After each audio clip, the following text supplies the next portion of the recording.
we are engaging in some form of unethical treatment of living beings. Now, people, for example, talk about slavery as if it's this alien thing, but it's really not. We treat people like slaves today, and we benefit from that lifestyle. The Greeks did. You cannot have beautiful Greek art without slavery. And it got me thinking about the myth of Icarus, which has always been very close to me. And it represents foolishness and hubris, but if you reinterpret that, it also represents going towards the highest ascents, no matter the cost, taking great risks and going through great danger for great and triumphant rewards. It was approaching it from a detached point of view, a philosophical point of view, as philosophizing science, which is exactly why Neil deGrasse Tyson is a little prick. Warrior philosopher, you said that you had some thoughts you would like to share at the top here about Charlie Kirk. Please dive in. Yeah, without going too much deep into it, just the most pressing aspect of this is that Charlie Kirk was a political moderate. He advocated for discourse, and granted, I had many disagreements with him. I personally didn't really feel super connected to the content that he was putting out, but nonetheless, it was hurting nobody. It was purely debate between two people, nonviolent. He was a moderate. He was a political moderate. And nonetheless, despite all this, he was politically assassinated. This was a political assassination. And if you watch the video, it's very gruesome. There was no cinematic aspect to his death. It was just completely brutal. And you see a lot of people celebrating. People are celebrating this death online, which is absolutely crazy. And really just shows you how a lot of people in society view those with differing opinions to them. And one of the most resonating things I saw posted about the situation actually relates to also Irina Zarutska, the Ukrainian refugee who was stabbed to death on a Charlotte, North Carolina train. And there was a media blackout for the first week, almost 2 weeks of that story. This happened back, I believe, August 22nd or August 26th, something like that. And there was no media attention. There was a media blackout because it didn't fit the narrative of what a news story ought to look like, given the current structure of the media. And this is rabid violence from hatred, from resentment. And somebody said, Irina Zarutska could have been your wife, your daughter, your sister, your mother, but Charlie Kirk was one of us. And what he meant by that wasn't that we have the same opinions as Charlie Kirk, but that we were people who another side of the political aisle, the political radical left, sees as fascists, as Nazis. These are the things they said about Charlie Kirk, which make absolutely no sense if you actually look at any of his positions. So you think to yourself, well, if my ideas are more radical than Charlie Kirk and they killed Charlie Kirk, what would they do to me? So they said, well, like what I said, no, Charlie Kirk is us. It's the collective of who does that faction of people disagree with. And there was one quote, and it said, Charlie Kirk died for having your opinions, but he didn't actually have those opinions. So he was killed for having these radical opinions that other people might have, but he himself did not possess those opinions. So I guess all I'm really trying to say here is that if they're going to do it to Charlie, there's a lot more people they'd be willing to kill. And this is a pressing moment in history to survive and to exist within this very volatile landscape. And regardless of your disagreements with Charlie, and of course I have many disagreements with Charlie, of course I am on the political right, but I'm not a conservative. I'm not that brand of things. Of course I'm not a big fan of his advocacy. He had extreme advocacy on the side of Israel, where I'm a lot more nuanced on that, and he was very much in support. And of course he came down a little bit from there. And there's some conspiracy theories. They're saying Israel killed him, all this stuff. I don't discount any conspiracy theory, but it does seem a little bit far-fetched. But the point being that I had disagreements with him, but he was still a father of two young children. He had a wife. And I was watching a video of this little girl, the daughter of his, saying, Daddy, Daddy, running up to him and stuff like that. And, when people are celebrating, they're celebrating that. They're celebrating a daughter who's never going to see her father again. And it's just a terrible thing and very calloused. So I guess that's just kind of what I wanted to say about that, just to start this off. I don't want to spend too much time on it, but it's something that I think ought to be said, given this is the biggest happening right now. It's the biggest happening, I would say, of this year almost. It seems like something that is going to resonate not only throughout the remainder of this political cycle, but have huge knock-on effects for everything that's happening through the digitalization. You know, as we become more and more connected, we get the chance to share more and more of our beliefs.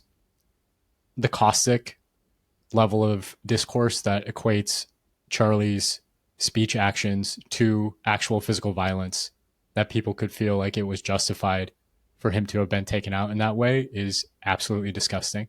And it steals my breath away to even try and think about what those children of his are going to have to come to terms with as they grow up. The reason we are talking is because you just put out a amazing article on your Substack that you have titled Being and Becoming, Radical Aesthetics, Eros, and the Will. And I think the life-affirming vision that you lay out here is beautiful, and I wish it was something that we could all internalize more moving forward. I do want to dive into the specifics of it, but I wonder if to start, do you have a name for what your political affiliation is, for what you consider yourself? Yeah, I mean, I'd say futurist is probably one of the terms that I use. Of course, to the political left, they'd probably call me a fascist, you know? But of course, they were calling Charlie Kirk a fascist. But I would say futurist is probably like more right wing futurist. I don't know what to call it exactly. That's why I'm trying to play around with radical aesthetics as a sort of philosophical concept once I get better academically. But yeah, futurist, I guess. Right wing futurist. Right, yeah. But I I'm mean, beyond right and left at the same time, you know? I'm not Amen. constrained by anything. Amen. And that is what I hope. That is something that I took away from your article, and I hope people take away from this conversation in general, is that there is a possible window into a future that is beyond the right and the left just perpetually eating each other to their mutual destruction forever. What you call here is for life, is how I take it. I will share the screen or otherwise put that in post. But even the image, this is Icarus, if I'm not incorrect. Yes. Why did you choose that as the artistic center of the piece? Yeah, so I guess one of the funniest things is that most of my philosophical studies have been by myself, have been me reading books, watching videos, listening to podcasts. It hasn't been in an academic setting. And generally I felt that in academia, attending college, I haven't really learned that much. But surprisingly, this semester, I had two very good classes, or have. I'm still in the semester. I have Asian philosophy class, and then I have English composition class.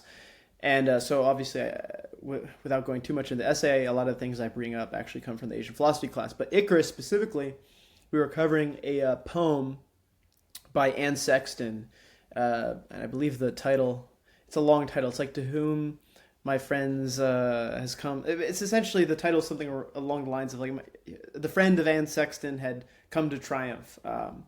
And it got me thinking about the myth of Icarus, which has always been very close to me. It's something that Mishima wrote a poem about at the end of his only nonfiction book, Sun and Steel.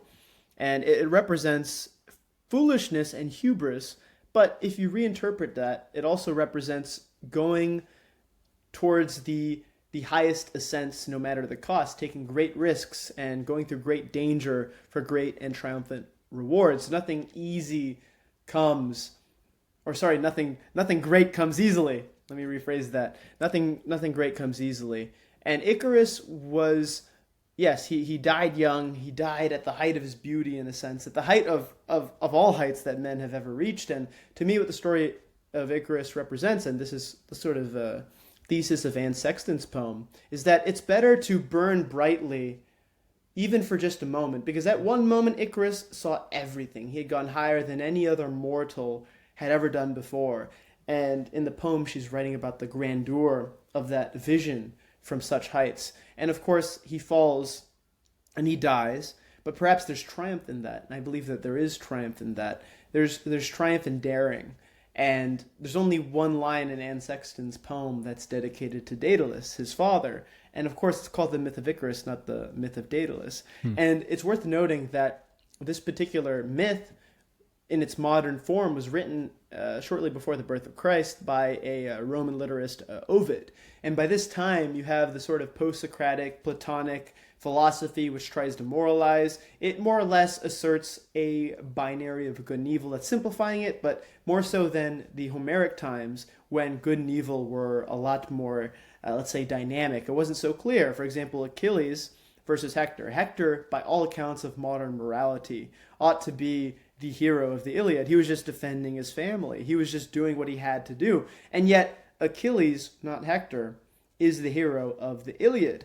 And Achilles is this arrogant, selfish, sometimes cruel, ambitious person. But he is the hero because of his daring, because he wanted more. He wanted immortality at the cost of a short life. It was not about the long, comfortable life, but the short life full of grandeur and glory. And similarly, you see the case in Icarus, and I wonder if the original myth of Icarus, by the way, there is a Nordic equivalent, the story of the blacksmith Wayland, and Wayland is this blacksmith who has this captor, right, who's keeping him in this high place, and like Daedalus, he designs these. Well, not in this case, there are mechanical wings rather than wings put together with wax. So Daedalus, Wayland, being a blacksmith, created like these mechanical wings. And not only does he escape successfully, he also seduces his captor's daughter and takes her as a lover. Classic. So it's a very triumphant story. And I guess what I'm getting at is positing that there was likely a shared mythos through the Indo-Aryan peoples, because of course the Nordics and the Greeks are very far apart, but they share a common origin. Sanskrit even, which is the language of the Vedic Indians, was also an Indo-Aryan language. Latin, Greek, Germanic, Norse, all have those same roots. So you can imagine that Ovid, living in a time where the Aesopian fable, as Nietzsche points out in Birth of Tragedy, the Aesopian fable, a moral tale of right or wrong, has taken over the Greek tragedy as the common form of let's say, artistic expression. Now maybe he took that story and he turned it into a moral message. But we don't really know if the original myth of Icarus was meant to be a warning. Maybe it was meant to be triumphant or morally neutral, the way that the Iliad is. Because the Iliad, Achilles is the hero, but they don't really say Achilles is right and Hector is wrong. They just paint, well, somebody won, somebody lost, somebody was greater in history and somebody was less great. But it doesn't say, okay, well, Achilles was good, Hector was bad, or vice versa. And I think you might have seen a similar thing with the myth of Icarus. And I know it's very long-winded, but I picked the myth of Icarus because, like the Tower of Babel in the Bible, it represents struggling against God or the gods, struggling against limitation. Something Bruce Lee says, I want no limitation as limitation. And I believe that's sort of the spirit of my essay in large part. And even if there is limitation, let's tragically reach those heights and fall and burn if we must.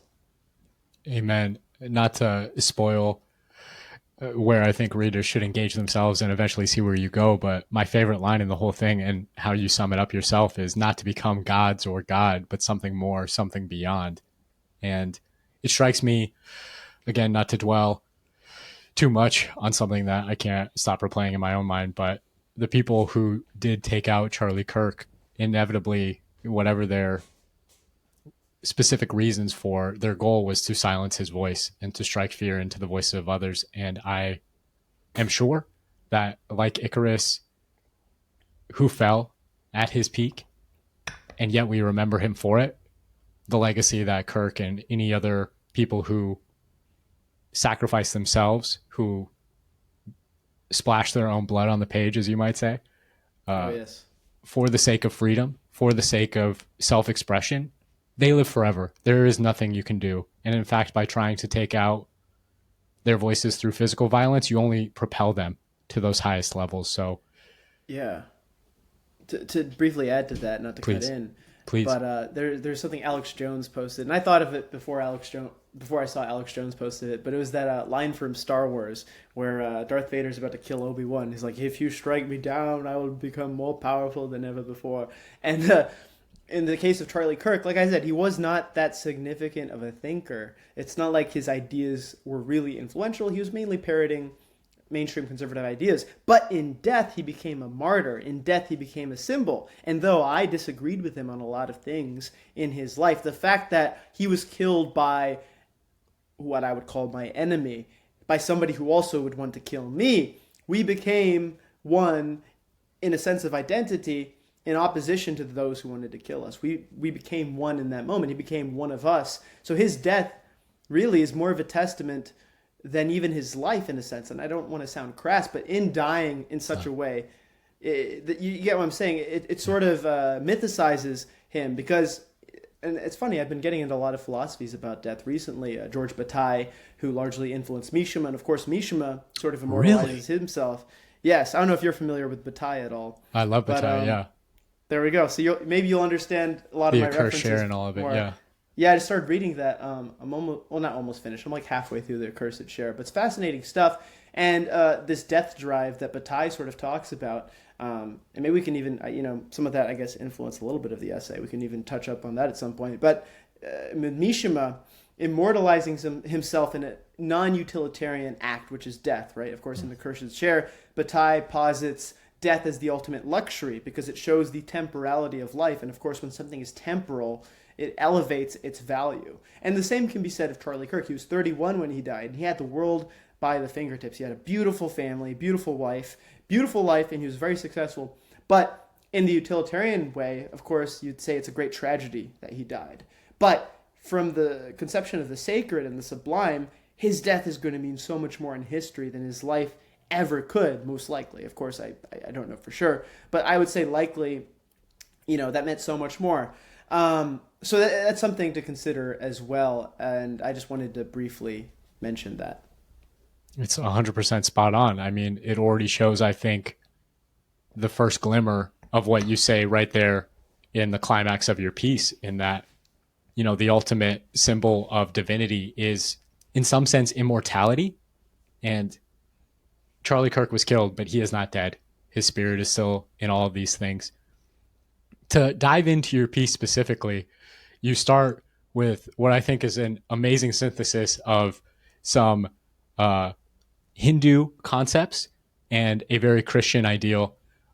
In Colossians 1:16, you quote, "All things were created through him and for him."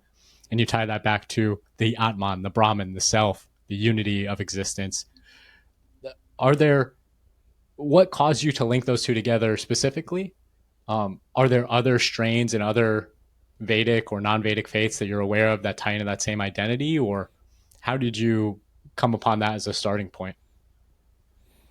So, having revisited Heidegger in the past month, and then a little bit before that as well, I've played around with the idea of static being, similar to the Atman or the self or the Christian soul, contra Heidegger's dynamic sense of being, which is defined not by being something tied in any essential or primordial way to anything else, but in actual being in a temporal sense. So Heidegger's conception of the being isn't so much important or concerned with what being is, but what being can be, how it can be, what it can become, of course, which is a large influence in this essay. So really what I'm pointing out is more so to contrast and oppositions to Heidegger's conception of the self, which is something more dynamic and something that is defined by the temporal. If you look here with the Vedic scriptures, and even in Christianity, it's more so that the self or the soul is defined in relationship to God, which is eternal. It's defined in relationship to something eternal, something behind it and in front of it, whereas Heidegger's conception of being is very much in the present. And something that's similar between Heidegger and Bataille is the temporality of life is precisely where you get this sort of poetic essence of life, is the fact that life will end. Heidegger positions this as the temporality of life is what thrusts our desire to be, because we know we're going to die one day. So we have to be in the short amount of time that we have. This knowledge of death, which is largely unique to humans, I would imagine. Of course, I don't know for sure, but it's largely unique to humans. This knowledge of our own death forces us to confront that inevitability, and in doing so, we're actually galvanized towards action, towards living. Because you can imagine, what's the point if I'm going to live forever? I'm in no rush. I can sleep as long as I need to. I have nothing to do. It's like being on summer break when you're a kid. Sometimes you feel a little bit depressed. But long-winded answer to that. But it wasn't so much that I was concerned with the self or the soul, but more so to posit something in opposition to Heidegger's conception of being, which I think largely is more so also my conception of being, though with some nuances and differences. I hope that answers that question. It does. If it's okay with you, I'd like to just read through some more of these things and then maybe get your thoughts, what was going on in the background, some more of that inside scoop information. Is that okay if we go through this piecemeal like that? The first paragraph is, I think, something everybody should read for themselves, because it is almost that same, it's the embodiment, I would almost say, of that idea of a timeless truth hidden within very temporal words. Super interesting, super deep. But just skipping to the second paragraph, if all things are something which is not you, then you are merely a part of that which is and are yourself not. Your hand is not something that is separate from the entirety of your body, which makes up what you are. A hand is not an autonomous entity with agency and intentionality. It possesses being, but it is not a being. To be requires a will which clashes with other wills for expression. A being, and even a being, lowercase that time, is defined only in relation to other beings. How then can something be if it is the same being, or lowercase being, as another? To affirm agency, we must see ourselves as something that can both exist independently of and surpass any unities within the logos. We are part of the world, but we are also not subordinate to it. The world may be omnipresent, but it cannot be omnipotent for us to truly possess free will. Freedom only exists so far as it can transform the world intentionally and independently from determinism. The immediate things I think of there are coming from a more Christian background, but so fascinated in where you're taking all of this, because it really plays with my idea of theosis, of what it means to become God. Not just to become God, but to become something that potentially God could not even be, which is insane to say. But Jesus talks about cutting off your hand, right?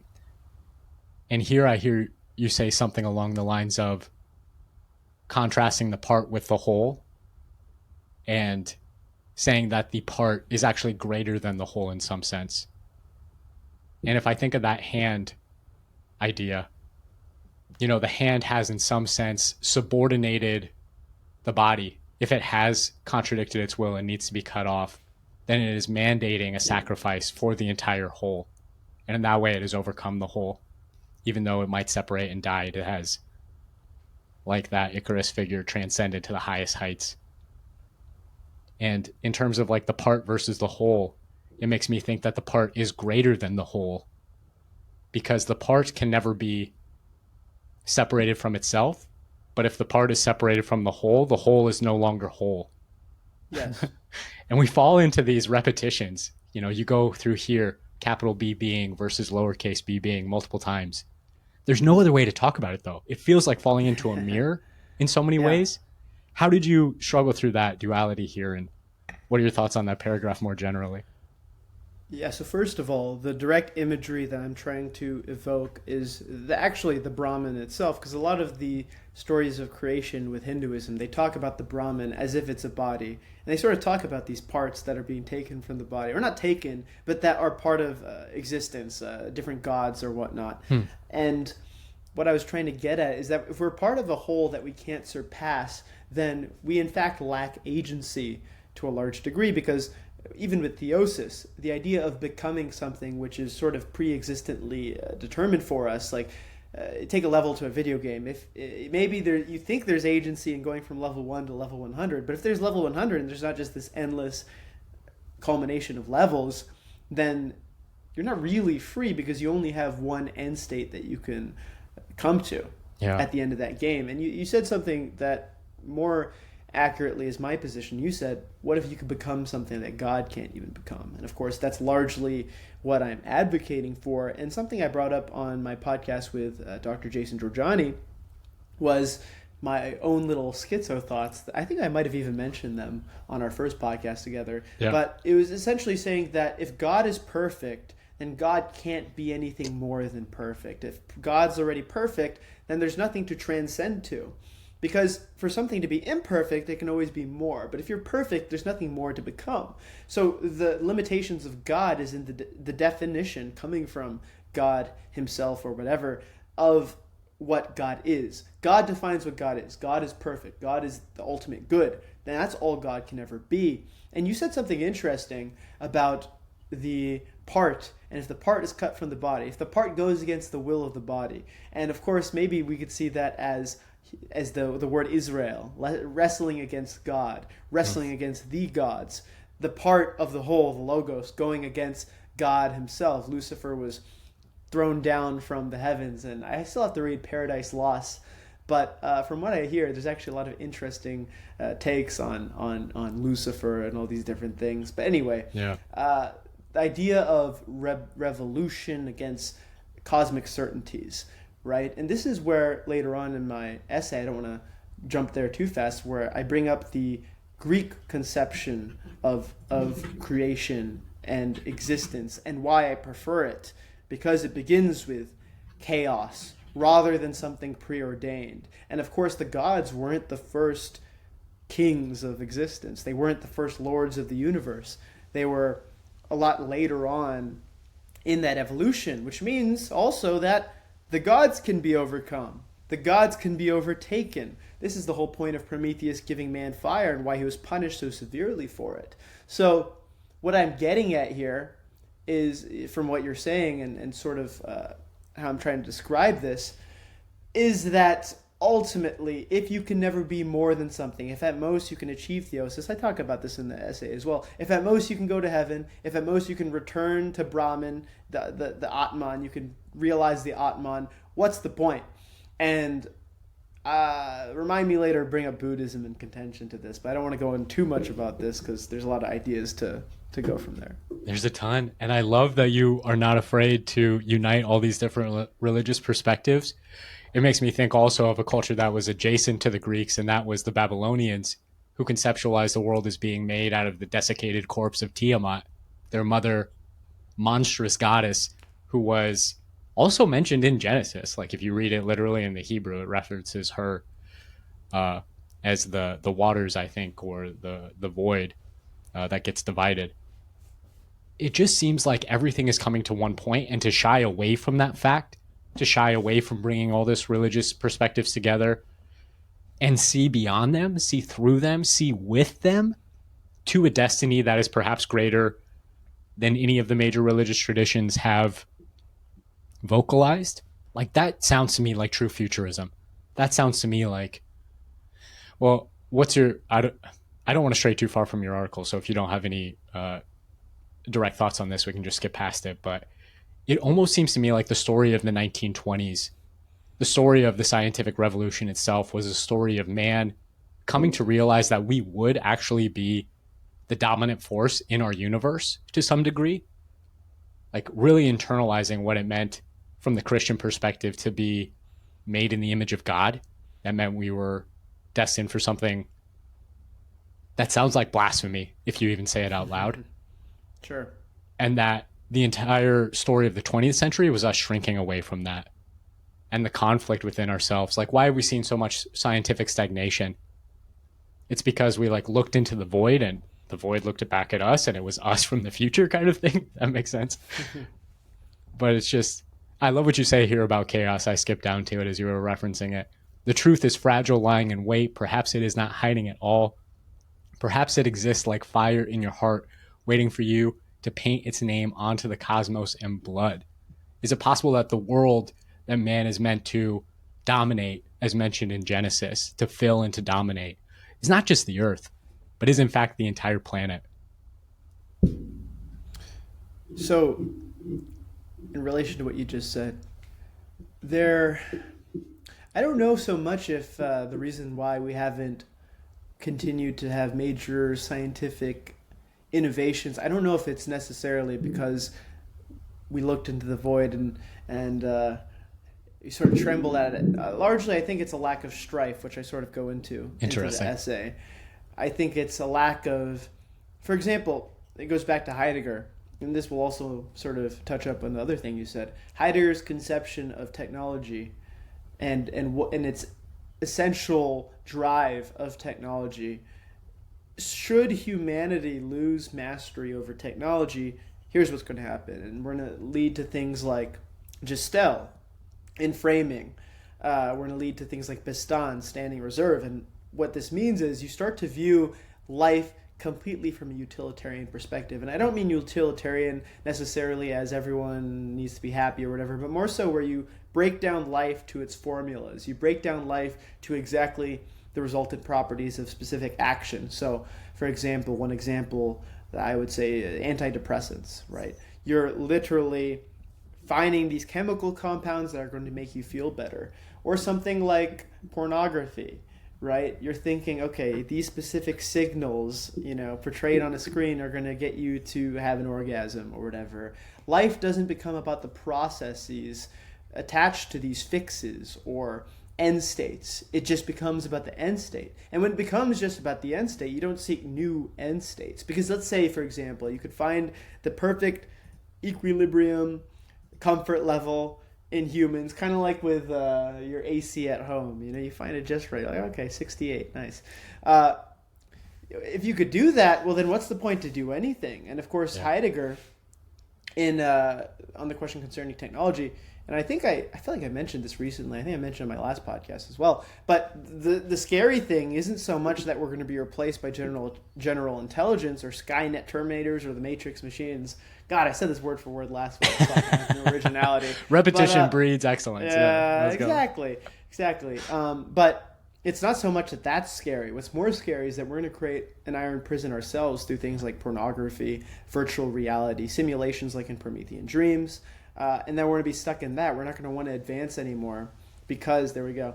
You're not going to want to advance anymore because we have everything that we quote unquote need from a position of utility. And of course, Bataille comes into this. And Bataille's whole criticism of modern capitalism is that it's been overly utilitized and the spiritual excess of life, which gets directed towards the sublime through all these different things. Maybe we have to go back to sacrificing our war prisoners. We're going to go find a bunch of Iraqis and bring them back here and sacrifice them to the sun. But you're going to treat them very well at first. Remember that they give the most attractive Iraqi man, the most attractive captured person, they give them, 4 maidens, and they feed them really nice. They get to live in a palace. So it's not so bad.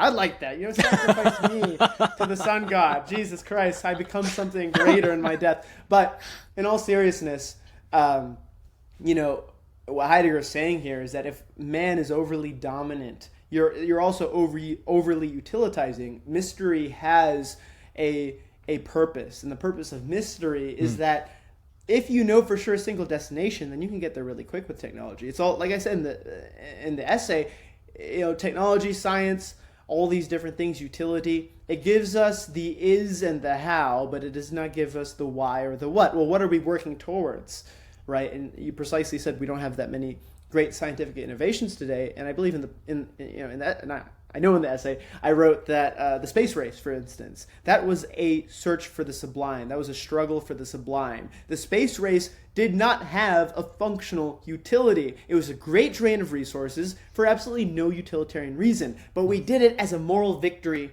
over the Soviets, and it's very similar in the Accursed Share by Bataille. He's talking about gift-giving culture, and you always have to give a greater gift than the person that gives it to you. And the merchant in an Aztec culture, or like the general Amerindian Mexican cultures, were actually very sacred people. The way that we view merchant peoples in Europe or in Asia is this sort of conniving person. He's trying to get the best prices. He's trying to one-up the person he's dealing with, right? But in their culture, they didn't work for profit. They gave the most opulent gifts that they could, and then they got the most opulent gifts back, and they brought it back to their Lord. It was to show grandeur. It was to show this sort of extravagant excess in their gift giving. It wasn't for material reward. It was because their spiritual conception was that, for honor, you had to give much more than you could, in a sense, or at least much more than you would receive back, even though you ended up receiving back oftentimes because they had a very strong honor culture. But what I'm getting at is merchants were not trading so that they could one-up and get that little bit extra. It was this made-up concept of honor. It's not real in anything utilitarian. It's not rooted in anything material. It's made up, but it's existential. You're asserting a truth that doesn't exist, but that's precisely where the beauty of life comes from. Art, the Mona Lisa, who gives a fuck? Well, we give a fuck because we decide to give a fuck, because we found some interplay of mystery with our chemical reactions, and our pursuit of a higher impulse is manifested through things like art, through these great projects, right? So mystery is important.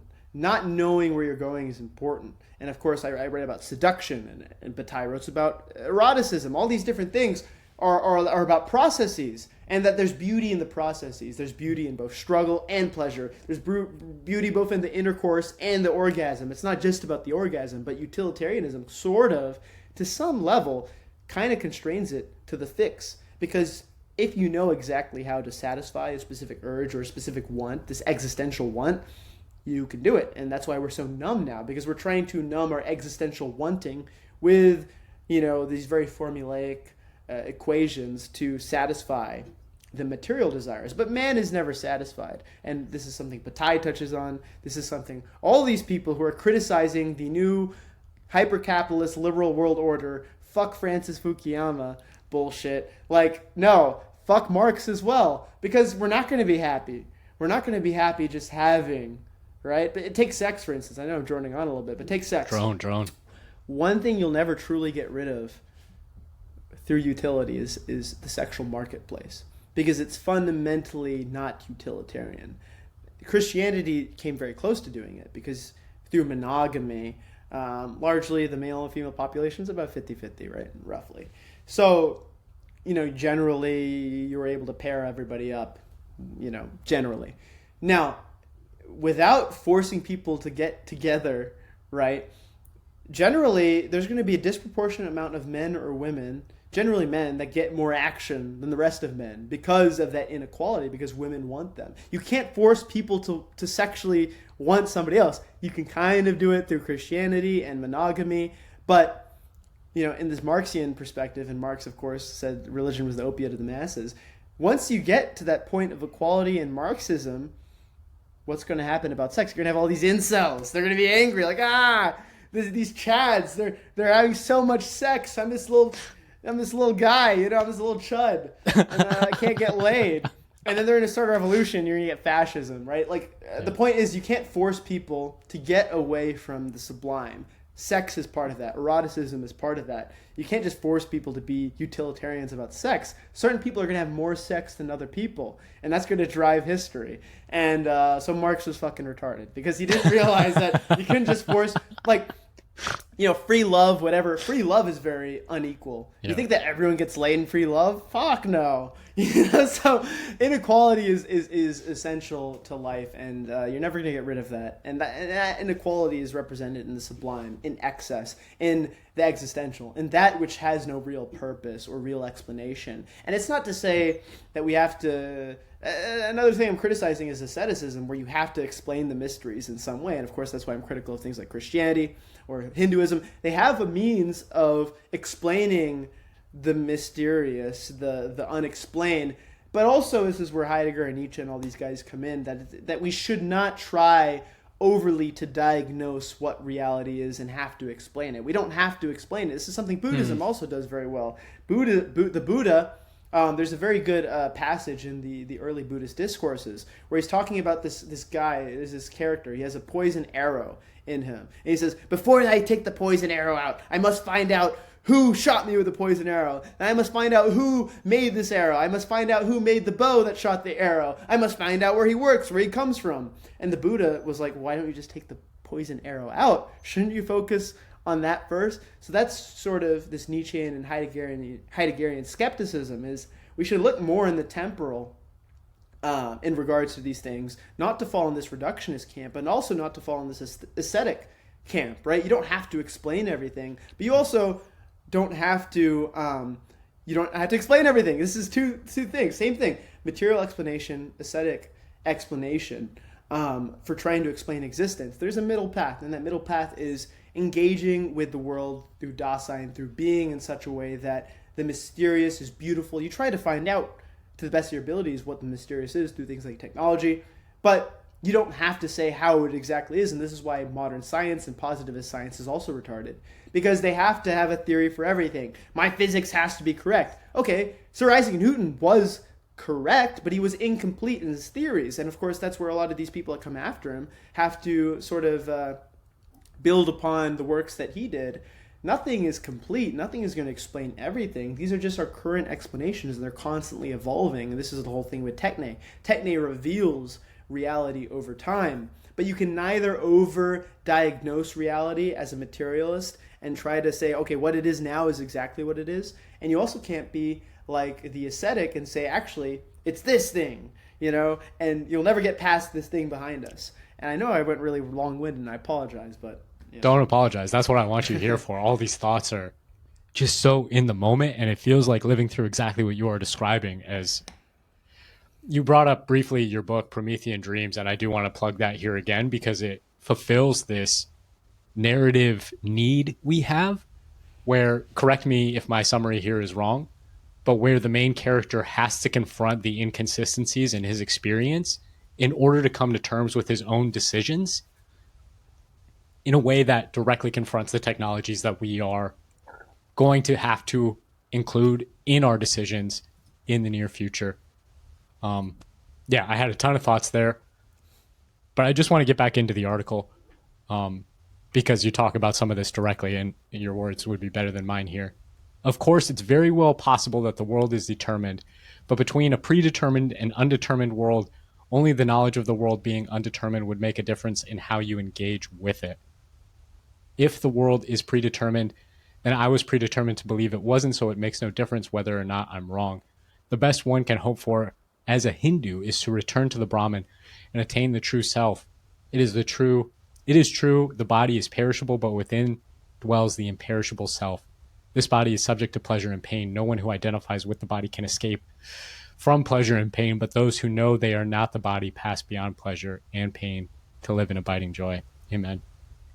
Prajapati? I Shando think so. Gaya? Forgive me. Yeah. Brahman. Chendogya, I don't know. I just read it. Doesn't mean I know how to say it. Such a negation of life and the senses bodes the question, why live at all? If the state of bliss and sacred unity is the absence of senses, pleasures, and pains, is death then not the purpose of life? Did God not know Eve would bite from the fruit of knowledge? Did he not punish her knowing she'd commit that crime? Oh, but the taste of such fruit is sweet, and God trembled as Babel neared his domain. That's just a beautiful sentence, man. What does this mean? Oh, is that your question? It's both the question and the place that you end that paragraph. It just makes me think of what you were saying about the game. You know, are we playing a game that has 1 to 100 levels, or is this an infinite game in some ways? And the idea of it being an infinite game is why I am ultimately hopeful about the future we are living in.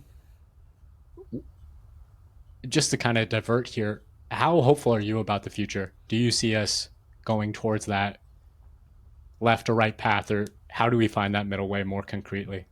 And you do talk about it more, so we could just dive back into the article too if you prefer. There's two things. You could say two types of hope. There's the hope of the prescriptive, right, which goes away from reality. Well, how do I want things to be, right? Well, if I had things I wanted to be, we get rid of mechanistic warfare and we go back to fighting with swords in some futuristic Dune type way. But of course, the whole point of amor fati and the Nietzschean approach to life is you can't really hope that it's going to be a certain way. You have to assert reality based on reality, right? You can't just cope. And of course, large part of the ascetic lifestyle, I feel, is cope. Hoping that, okay, well, there is an afterlife that is going to have somebody like me, and I'm going to have eternal rewards and stuff like that. That, to me, is a sort of prescriptive. Well, would it be nice if it was this way? I hope it's this way. But then there's the hope within reality. And you say, where's it going? Well, this could be very wrong, but I think we're going to a point where birth rates will decline as a result of virtual pornography, virtual simulations, virtual video games. And there's both a black pill and a white pill. And I've talked about this in my past 3 podcasts. And there's a black pill in that. Obviously, most people you're going to become little gooner mind goblins. And it's a very dark thing to think about.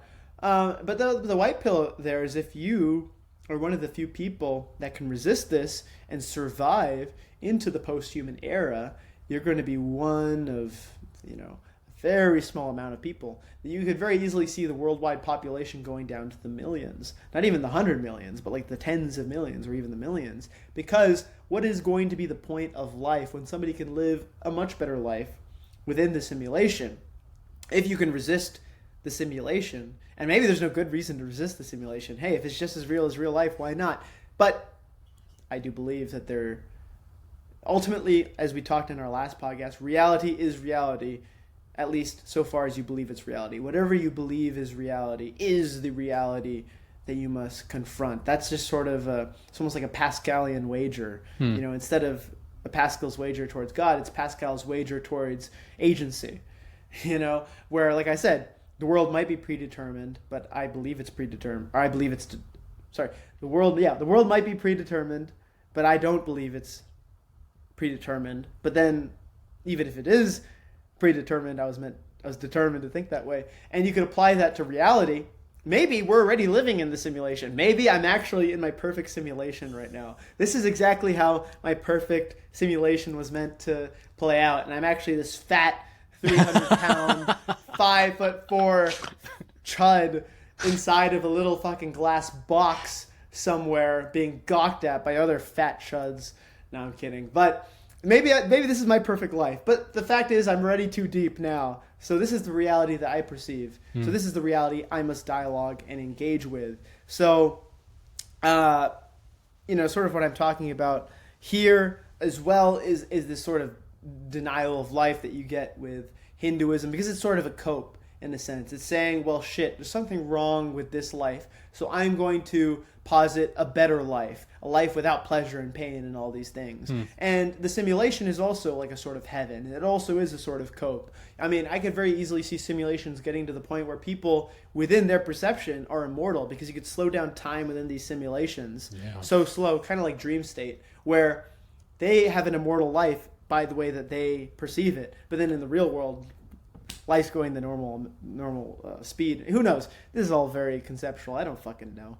I'm not a scientist. I'm not a physicist. But sorry, I'm having a little fun with this. I think it's something deeper than that. I think your philosophy goes beyond the physics and is what. I mean, we talked a little bit about scientific stagnation and the errors of Positivism. Yes, what you said. And it seems like, part of why I'm so glad you wrote all this down and you organize your thoughts in this way is because it does become something where if it's only in your own head, it's so easy to fall into a never-ending loop that just feels like it goes nowhere at the end of the day. And that's where positive whatever has taken us, it feels like.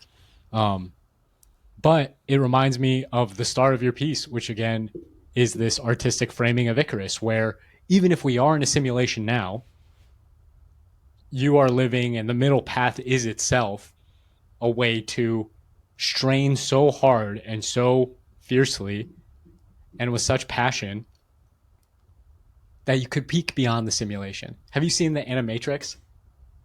No, I haven't. There's a part where a guy, the whole conception of the Matrix is they are in a simulation, and this guy is a runner. And he runs so fast that he sees outside the Matrix. He breaks out and it destroys his body. He becomes paralyzed. He destroys himself. It's very Icarus coded in that way. But there's like this flash of his eye at one point in the film, which is just so haunting because he knows that his body is a prison. He knows it's an illusion at that point. And that knowledge can't be taken from him, even though his body can. But oh, the taste of such fruit is sweet. That's what that reminded me of. To continue with your work. For the Christian or Jew, the best one can attain is loyal subordination to God. For the Hindu or pagan, one can either be one with the Atman, the Brahman, or for the pagan, one might endeavor to become a god himself. Many great Roman heroes, Caesar included, were deified after their death. The Roman triumph was a temporary evolution to godhood, elevation rather, with the subject's face painted red to signify the cult of Jupiter. I didn't know that. That's fascinating. Yeah. For we few, unbridled by the shackles which weigh down the fearful and ignorant, our aspirations remain open to the skies, an Icarus whose wings will not melt in the heat of the sun. Man is a rope stretched between the animal and the overman. A rope over the abyss, a dangerous crossing, a dangerous wayfaring, a dangerous looking back, a dangerous trembling and halting. What is great in man is that he is a bridge and not a goal. What is lovable in man is that he is an upgoing and a downgoing. Friedrich Nietzsche. Thus spoke Zarathustra. What are your thoughts as I read your own words back to you?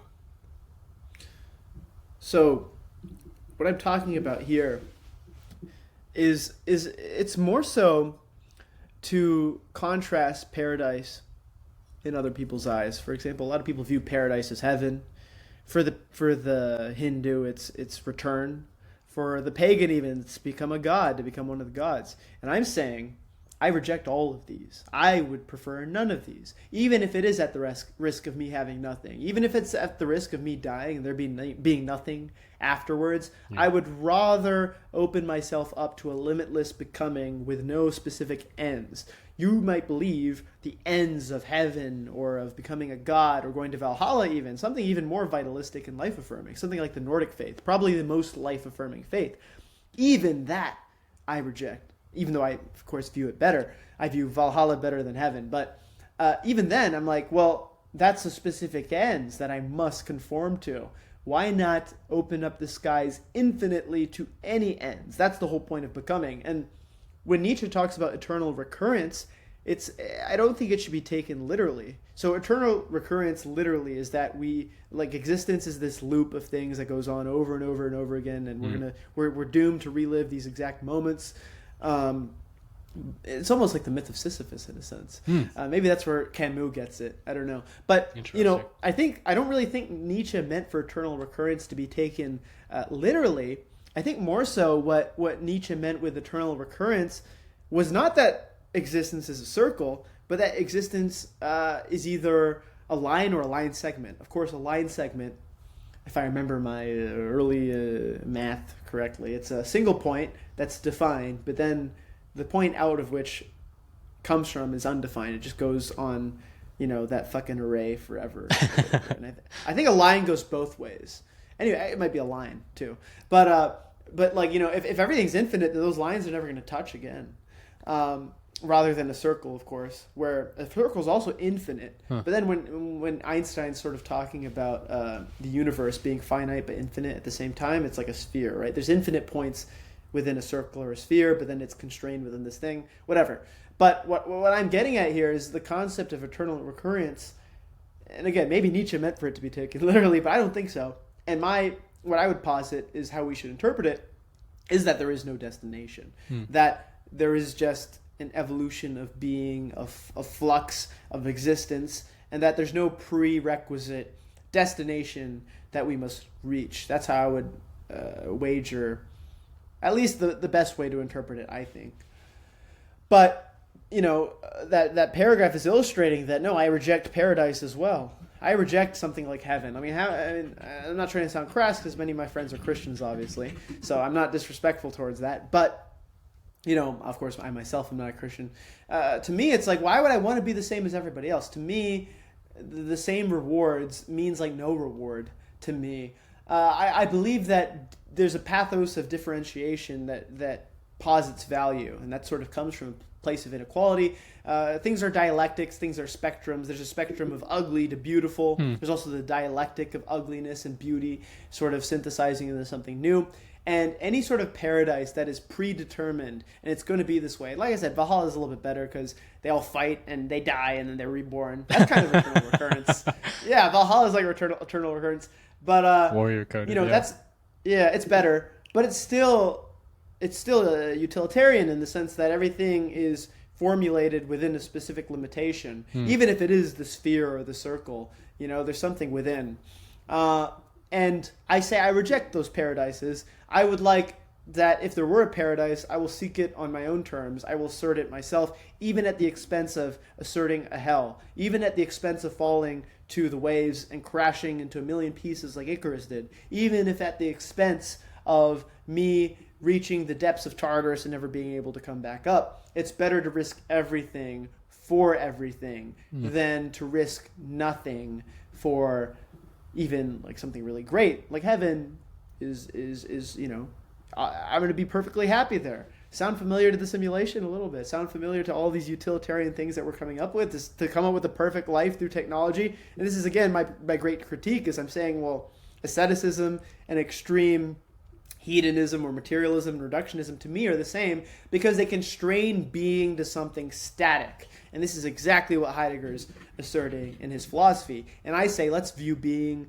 as becoming. Being is a thing, but the why and the what of being is becoming. And I guess that's sort of what I'm saying there. It's really fascinating.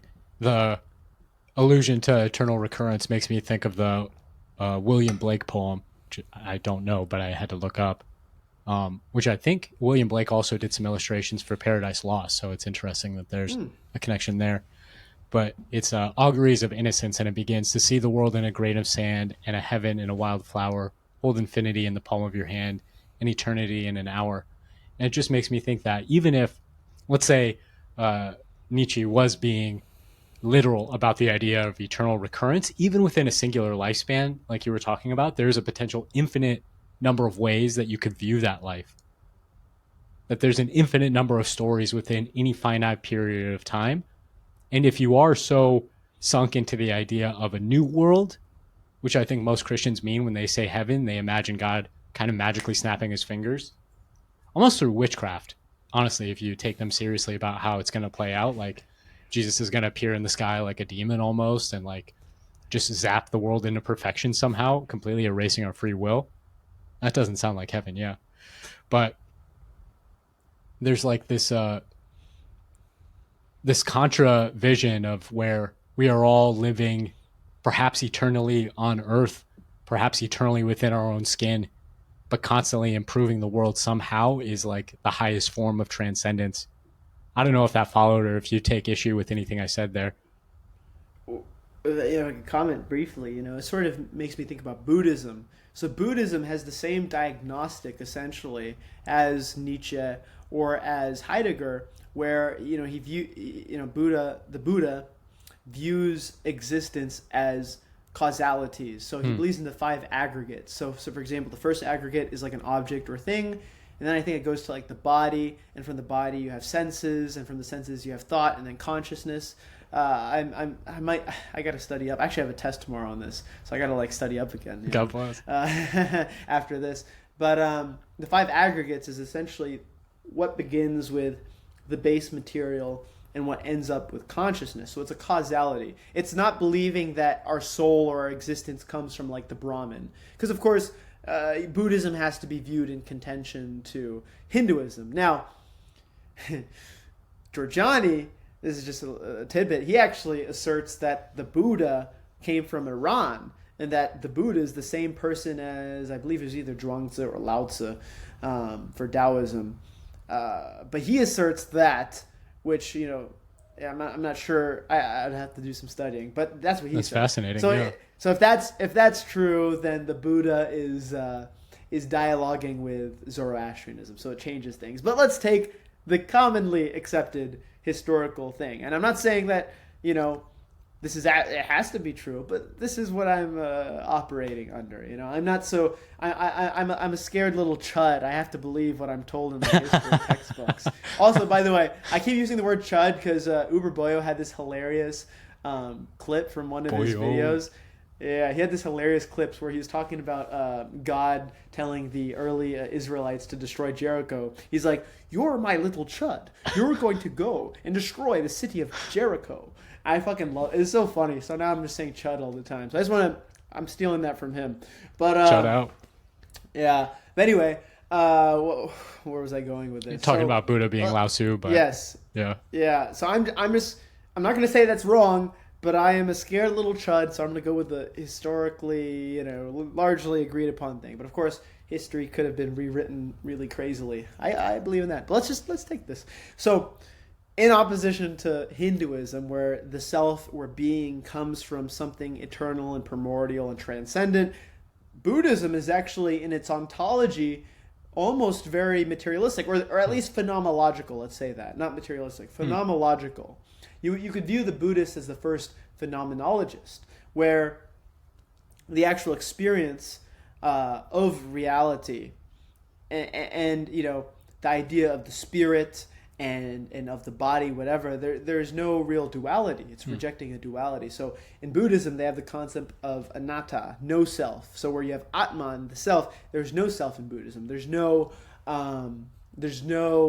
soul, so to speak. But of course, they believe in reincarnation. So the end state of Buddhism is essentially life denial. They believe a middle path, a middle path between pain and pleasure. Not too much of either. Now, of course, I say, give it all to me. Give me the greatest suffering and the greatest pleasures simultaneously. This, I think, is what Nietzsche ultimately is asserting. To truly affirm life, you have to take all of life in whatever respect. in its most extreme forms. I mean, you could tie this to Bataille as well, or a lot of the ways that Mishima lived his life. But what I'm getting at is the Buddhisms are very much ascetics. They're one of the most life-denying religions, despite the fact that they have the more or less correct diagnostic of life. They agree with a causal life, a temporal life, without a primordial transcendent self or soul, without a transcendent afterlife necessarily. Of course, there's a lot of syncretism within Buddhism where they tie it with local gods and stuff like that. But, it's causal, and they still believe in reincarnation. So for them, reincarnation isn't the soul passing on to something else, but the way that my philosophy teacher sort of described it, I forget if he said this or some student said this, but it's like in billiards, right? You hit one ball, and that ball will hit another ball, and that ball will hit another ball. That's like reincarnation. There's no soul that's being transferred, but in some sense, you could kind of reduce it to energy being transferred, or some hidden movement or force that transfers from one vessel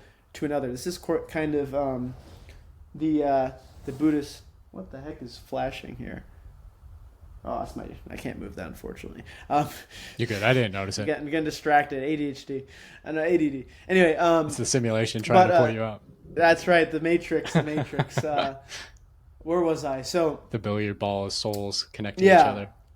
Right. So I guess what I'm getting at is something you said sort of reminded me of that, where, part of these processes, right, it may not be this perfectly ordered system where, this and that is meant to be a certain way, but there is continuity even within temporality of beings sort of being reanimated in other beings in various ways. We've talked about the story of Achilles. Achilles is real, but you are not. Achilles probably did not historically exist the way that he was described in the Iliad, but the egregore, so to speak, of Achilles, the idea of Achilles and the inspiration people can get from Achilles, from Alexander to, most of the major Greek families, or at least a lot of them would actually claim lineage from Achilles. There's a reason for that, and the reason for that is because archetypes and ideals are also sort of reincarnation and a sort of avatar of the future, or sort of reanimations of these earlier iterations, whether they lived or not. So you can view reincarnation, eternal recurrence, all these different things in a variety of ways. But, my conclusion is that ultimately it's not something transcendent behind you. Transcendence exists, but it exists beyond us, forward, maybe now, but transcendence does not come from the past. It comes from evolution towards the future. And that's perfectly described in a lot of ways through reincarnation, through what I'm describing with the inspiration of mythos. Of course, I have that quote by Nietzsche. Probably my favorite quote by Nietzsche that's like not widely talked about is that quote I have in the essay. And it's essentially this idea of mythos inspiring action in the future. There is a path that's sort of being laid out, but it's not a path that is destined because it has to primordially. Like, there's not some primordial prophecy or cutting of the strings of fate that say it has to be this way. But you set out feelers into the future through stories in the past to inspire action, to provide archetypes, to adopt. There's some sort of Jungian psychoanalysis you could probably bring out of this. But anyway, I hope I'm making sense and I'm not just droning on. It does. Is this the Nietzschean quote that you were talking about there? Yes. And just tying it back to the other quote that you had mentioned from Nietzsche as well, the man as a rope stretched between the animal and the overman. Would you say that you today are transcendent compared to you of yesterday? That in the same way that man is a rope stretched between himself and this beyond that you're conceptualizing, futurizing here, that the soul is maybe that which connects disparate parts of yourself more directly? Am I getting your thought there, or is that a misconception? What do you mean? You mean the soul literally or figuratively? Maybe both. Mythologically, in a way where... Yeah. Well, so you could see the soul as the will, that animating force which ties everything together. And granted, not many people have a will in the modern world. People are largely a series of inputs and outputs, predetermined. You want to talk about predeterminism, it doesn't largely come from asceticism anymore. It comes from materialism. And this is exactly where the pornography shit comes into play in VR, reality, simulation. This is probably your dreams. So, in terms of the soul, I believe in the will. I don't believe in the transcendent soul necessarily, but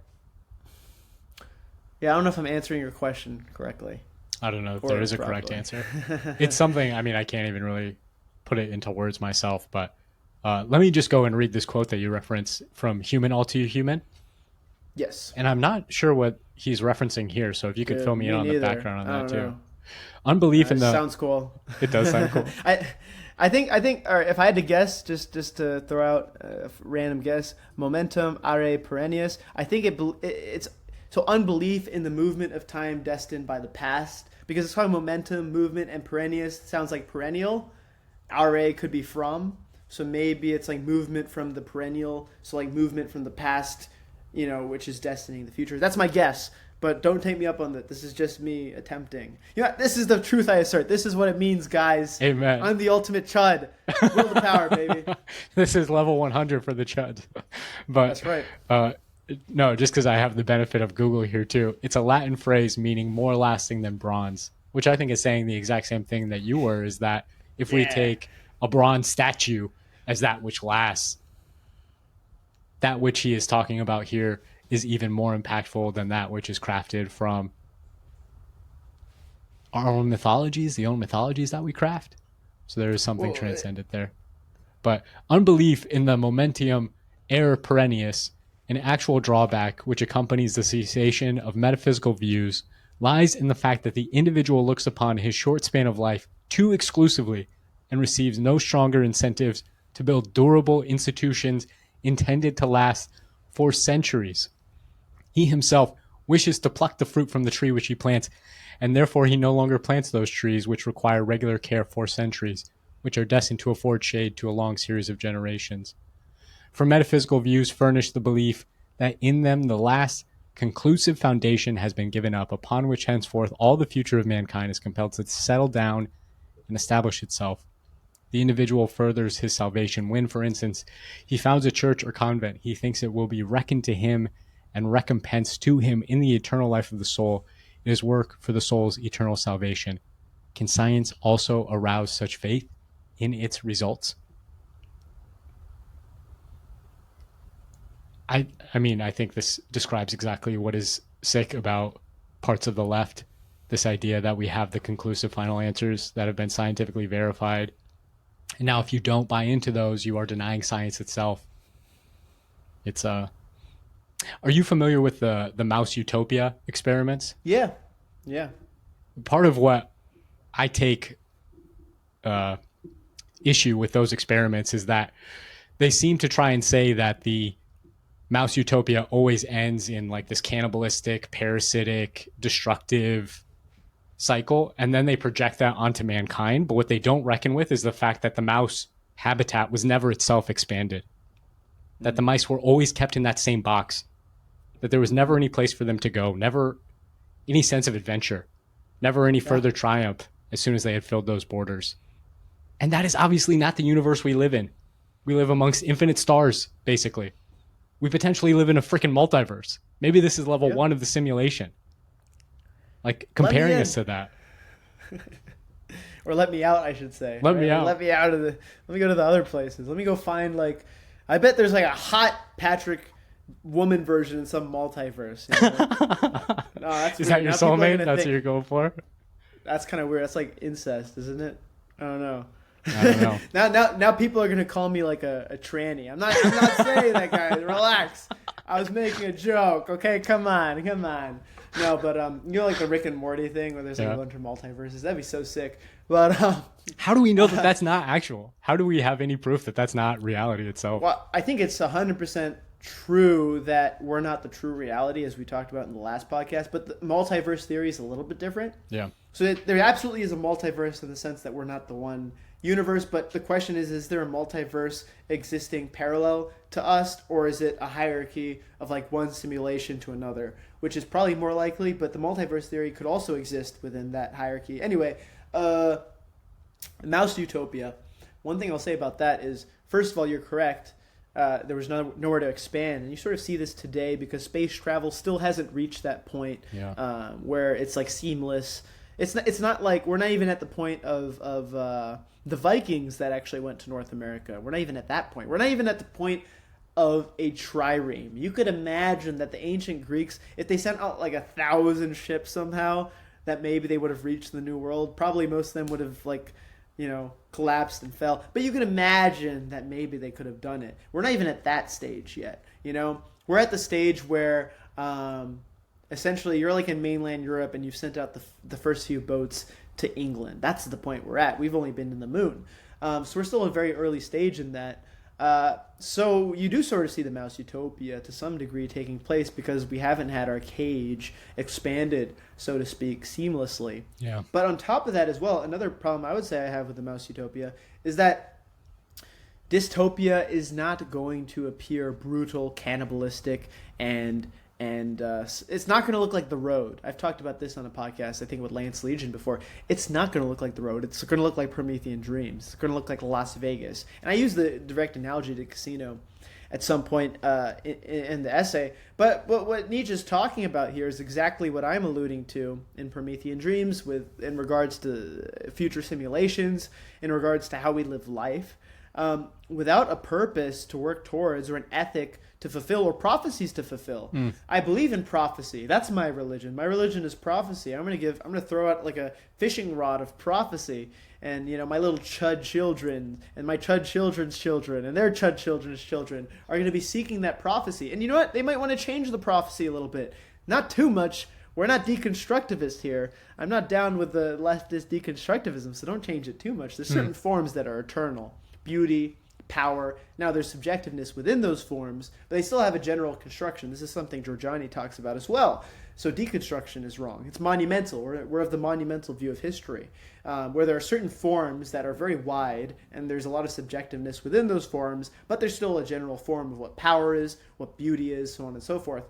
But what I'm getting at here is without prophecy, you end up being that little chud, doom scrolling, except the problem is doom scrolling is going to be beautiful. The simulation is going to be beautiful. It's going to be amazing. You're going to fall in the best love that is chemically better than any love you could fall in the real world. It's going to be better. It is. That's the thing we have to confront. It will be better. It's going to be better in every single capacity. And you talk about simulations, right? We could be in one of those simulations now. Maybe there's some other chud who's the avatar of this simulation. Maybe it's I don't know, maybe Donald Trump's the chud because his life is pretty crazy and amazing. Or maybe it's Elon Musk. Or maybe it's Peter Thiel. Or maybe it's Conor McGregor. Maybe it's who the hell knows? Maybe it's Alexander the Great. And we're just at that point of the game where it's just simulating the rest of this game's existence. Alexander the Great was the avatar of our other world. And he already lived his perfect life. And they chose to end that simulation. But the simulation is just going on. Who knows? He just left us playing in the background. Yeah, or maybe the avatar is reincarnating. Alexander the Great reincarnated as Julius Caesar in the future. Maybe I'm him. I am the simulator. No, but act as if you are. Yeah, there we go. But what I'm getting at here, what the fuck am I getting at here? Is that shit. So the simulation is gonna be way better, way more beautiful, way greater than reality. But it doesn't matter because it's not reality. That's where hierarchy plays a factor, right? And what Nietzsche's talking about here, people are going to fall into that ultra utilitarianism, and where Heidegger comes into view is that technology is going to give us that total utility. And Bataille talks about this as well. That's going to be the total utility. The sort of the post-human future is going to be total utility enabled in abundance through technology, and you're going to have all of this. What are you going to do? Why not go into the simulation? You could have your future within the simulation. You could have 1,000 kids in the simulation. They're going to love you better than your own children are going to love you. They're going to be more well-behaved or more misbehaved. Maybe you want a misbehaved kid, for a little bit of dynamism. But the point is everything's going to be better. Everything's going to be more colorful, taste better. The struggle is going to be better. Why live in the real life? And it's precisely because of prophecy and the future and having a metaphysics. And it's not a metaphysics that we ought to create in a static way, but an ever-evolving metaphysics. And that's exactly what I'm trying to do with radical aesthetics. It's an ever-evolving metaphysics that's not constrained in the path, but something constantly in flux, constantly riding the waves of strife.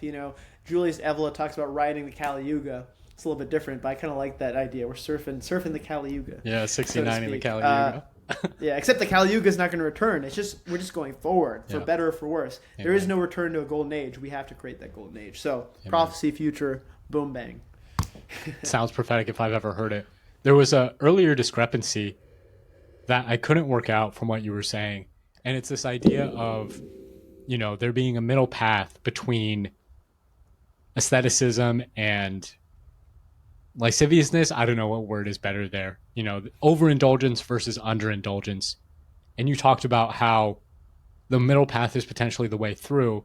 But then you also said that your goal is to ride both extremes. Yes. And what I was struggling with compressing is that it seems almost if you ride both extremes, you are falling into kind of the comfort, that the risk of a comfortable lie that you talk about in this next paragraph. Will you embrace the warm lie of that carefully stoked fire of the cave? Perhaps you'll embrace the lie that salvation lies in the truth beyond the cave. Both are lies. The truth is fragile, lying in wait. Perhaps it is not hiding at all. Perhaps it exists like fire in your heart, waiting for you to paint its name, onto the cosmos in blood. Existence begins with chaos in Hesiod's theogony. Eros, the will to love, hatred, beauty, and lust, was born from this chaos alongside Gaia, Tartarus, and later, more complexities, more beings to engage in the arena of strife, in the eternal and cosmic war of the wills. There is no is, only what can be. And it seems that is the discrepancy I couldn't get past briefly while you were talking there, that how do you avoid discomfort if you are riding both extremes? And it is exactly through not accepting the zero of a middle, not adding +1 and -1 and getting a life of monotony, a life of simulation, a life that is a lie, buying into that at any level, it is a lie. But in constantly switching between the two, that bipolar action, that dipolar action, that gives you something like a positive zero. There's almost like the -0 of comfort and the +0. Does that make sense? Am I missing something there? With the simulation, you could certainly reach that comfortable synthesis of the two, because it would be predetermined by the sort of mechanistic, programming of the machine, of the simulation. The way I would view reality, I see what you're saying, but even within reality, if you reach the limits of your pain, right, you haven't really reached the limits of your pain. Maybe that's the whole point of Mishima. Maybe you should kill yourself once you reach the limits of pain and pleasure, because then you've exhausted your functions, and now you have to have that that savage excess. You have to strip the excess and affirm the luxury of life through death, as Bataille says. But no, in all seriousness, arguably that's what Christ did. I mean, that's just what I'm thinking while you say that. God killed him at. No. Yeah. Absolutely. There's some Gnosticism from that as well. But, take David Goggins, for example, who's always doing this crazy shit. Like, do you think he's reached the limits of his pain? Or is he just at the point where he's feeling so much pain that we think he can't feel any more pain? I don't think he's comfortable. He's just comfortable with the uncomfortable. He's not comfortable in the sense that the little chud jerking off to eye porn is comfortable. He's comfortable in the sense that he's so driven towards his goal that the discomfort is not going to stop him from reaching it. So it's not so much that he's comfortable. Even take something like cold showers, or hate them. Trying to think of something I really didn't like to do. Give me a sec. I got to think of a good example. That's a good example. But ice baths. You never really get used to an ice bath. You don't. It sucks every single time. Now, it starts to get less bad, but it's always going to suck. Or even hitting the gym. You're never going to reach... You can reach a genetic limit in the gym. That's when you start pumping steroids or whatever, But you're never really going to reach that limit in the gym where you're able to lift, it's just so perfect. The whole point of the gym is that you're constantly going to be reaching limits of weight. And sometimes you're going to go up and down. It's not just a steady upward progress. But there's no point where you're ever truly comfortable. Now, you're comfortable if you stick with 100 pounds. Maybe 100 pounds at one time you could do it once, and it took everything out of you, and you threw up afterwards. And then maybe eventually you could do 100, pounds as many times as you want. Ad infinitum or infinitum, whatever the fuck it is. Maybe. But then you're clearly not testing yourself enough. So I guess what I'm saying is you can never really be comfortable if you're really seeking those extremes, maybe even pleasure. Imagine, for example, this is a little bit crass, but I remember somebody told me once that you shouldn't have sex on ecstasy because it's going to feel so good and you're never going to want to have like normal sex again. But then what if they come up with a drug that's even better? You know, I haven't done it, you know. God maybe bless. I won't. I don't know. Maybe I will. Is Apparently it futurist you should, or not futurist? I don't know. Well, maybe Heidegger's right, and I'll be like engaging in Bastan and in framing. I gotta do some spiritual thinking if I should have sex on ecstasy. Yeah, maybe I'll break through the matrix, the womb. Yeah, right. But you know, you could suppose even with something like that, maybe there's something even more pleasurable. Now, maybe you could fry your brain, and maybe you end up falling into the Heideggerian Bestand and whatever. But I don't think so. I think, you know, you can never truly be comfortable with discomfort and pain, because then it's not really pain then, and it's not really pleasure anymore. If it's just if you somehow got to the point of synthesis like you're describing. So my contention would be, yes, you could fall into that trap that you're describing, but I think that if you're truly pursuing it, and especially you know, when we get into the realm of like gene editing, nanotechnology, all this bullshit, we're going to be able to reach higher levels of consciousness where the way that we feel pain now could be totally different and totally worse and totally more like, imagine, for example, here's a good one. Imagine if you could simulate 1,000,000 years in 1 second. Like 1 second goes by in this reality, 1 second, time, whatever. 1 second, but that's 1,000,000 years. What if there's a sort of pain where you place yourself in this dark room with nothing around you and you're strapped to a chair and you have to sit there for 1,000,000 years? That'd be crazy. And then maybe you think, wow, there can be no pain worse than having to sit 1,000,000 years in a dark little room strapped to a chair. And then they do that, but then there's like, you know, a little woodpecker that's pecking at your thigh or something. Or you end up like Prometheus, and Prometheus has his liver eaten out by, I believe, an eagle or something. Yeah, Zeus's you know, eagle. over and over and over again. Yeah, now in some myths, you know, Hercules saves him or whatever. But, like, you know, you don't know how bad it could be, Casey. You don't know how bad it could be. It could be a whole lot worse. You think you're comfortable with the discomfortable, but it could be a whole lot worse. So I guess that's sort of what I'm saying is, especially as we evolve, so too do our senses evolve. And imagine if you had 12 senses, 13 senses. Who the fuck knows? That's the point. Is there's really no limitation. Even if we reach the natural limitation of life and physics and all these things, who's to say we can't create a hyper reality of more limitations, and then we become our own limitation? It's just like I said, I'm speaking conceptually. I'm not a fucking physicist. I've read a couple of like entry level physics books. There's a great guy, Carlo Rovelli. He does very good like entry level stuff where he makes it interesting and sounds good. So I have one of his books. I forget what it's called, but it was a good intro to basic physics. But the point is, I'm not an expert. I'm speaking from a philosophical perspective. There's a famous philosopher, Henri Bergson, who actually tried to challenge Albert Einstein, you know, with a philosophical view of physics, and all the physicists at that time were like, "This is fucking horrible. This is fucking stupid." But even Albert Einstein saw value in it because he was approaching physics not from the literal academic, you know, input output 0 1 0 0. It was approaching it from a detached point of view, a philosophical point of view, as philosophizing science, which is exactly why Neil deGrasse Tyson is a little prick, because he says, "Oh, there's no point in learning about science." First of all, he's a mid-level physicist. You know, he's a good educator. Don't get me wrong. At best. He's not some genius. Yeah, at best. But he says, "Oh, there's no point in philosophy." No, and you know, one of your friends, Moons and Hughes. Yeah. I think I heard one of your podcasts with her. I think, or it was one of her posts, but it was something like, you know, a lot of these tech CEOs are philosophy majors now. You know, and that's where the why and the what comes into play. With AI, the how and the is happening. We're getting rid of a lot of these tech jobs. Like they say, computer science is one of the worst majors you can go into now. Insane. It's not insane. Yeah. And nobody would have thought about this 5 years ago. Everybody would say go into computer science.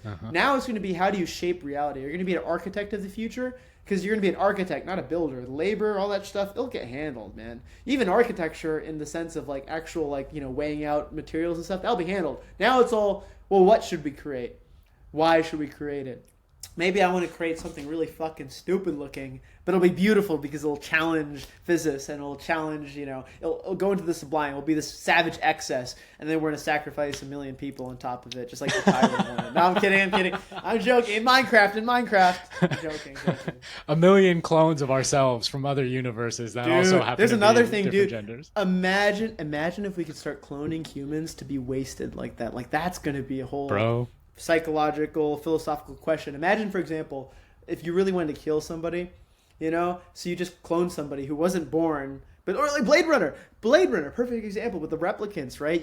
They're sex slaves, they're soldiers, they have no agency in a material sense because they're enslaved by, the Rand Corporation and the people who use them, but they have free will, they have agency, they want to be human, and they were denied that. And what happens? They rebel, and of course, there's a lot of Promethean allegories Giorgiani goes into with Blade Runner, especially Contra, the Alien franchise. But that's something to consider. What if we can have replicants and you could just have the sex slave? Is that unethical? Because like they're talking about, not to get crass, but they're talking about, for example, AI child porn. They're saying, okay, well, no child is harmed. But of course, should we have AI child porn? No. Why? Because it's evil, because now you're engaging in something. This is where the sublime comes into play. Because from a utilitarian point of view, now even from a utilitarian point of view, you could say that they're gonna watch their child porn AI stuff, and then they're gonna want to do it in real life. So there's that side too. But let's say they never did it in real life. There's still something ethically wrong with it, I think. Or for example, simulations, right? Imagine you could simulate that's terrible, right? We can all agree that there's some sort of disgust. Well, why? And then we have to start pathologizing this sort of thing. But I think the same thing applies to, what if we could clone actual conscious life and we could just abuse it? Is that right? Is it right for us to have these sex slave replicants? That's going to be something to confront in the future, especially for the wealthy. The poor will go to their simulations. I talk about this in Promethean Dreams too. But what do the wealthy do in my book? The wealthy, they still engage in the real, right? The higher luxuries. But there is still a sort of degeneracy within that. And these are things that we're going to have to confront. I don't even know why the fuck I brought this up, but it's super poignant. I just had a conversation with Aubrey de Grey, and from what I've heard from one of his friends, Peter Diamandis, on a podcast, there might already be, Aubrey neither confirmed nor denied this, but his friend Peter Diamandis just said it outright.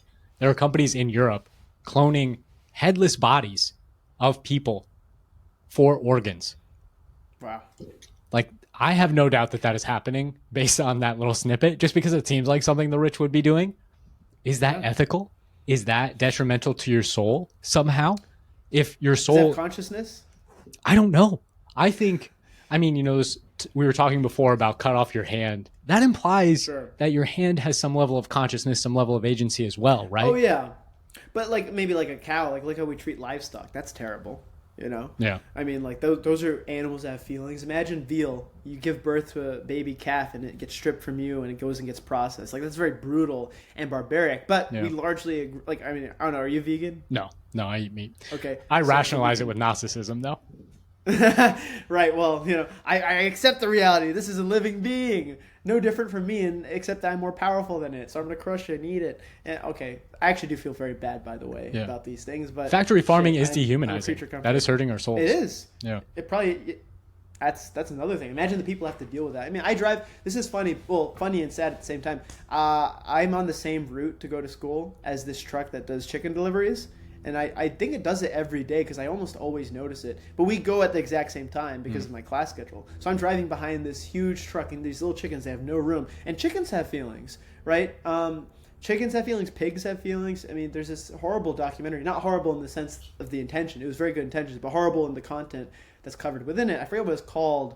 You probably have heard or seen of it, but there's these pigs eating each other in these factory farm scenarios. But I guess what I'm getting at here is, we are engaging in some form of unethical treatment of living beings. Now, people, for example, talk about slavery as if it's this alien thing, but it's really not. We treat people like slaves today, and we benefit from that lifestyle. The Greeks did. You cannot have beautiful Greek art without slavery, right?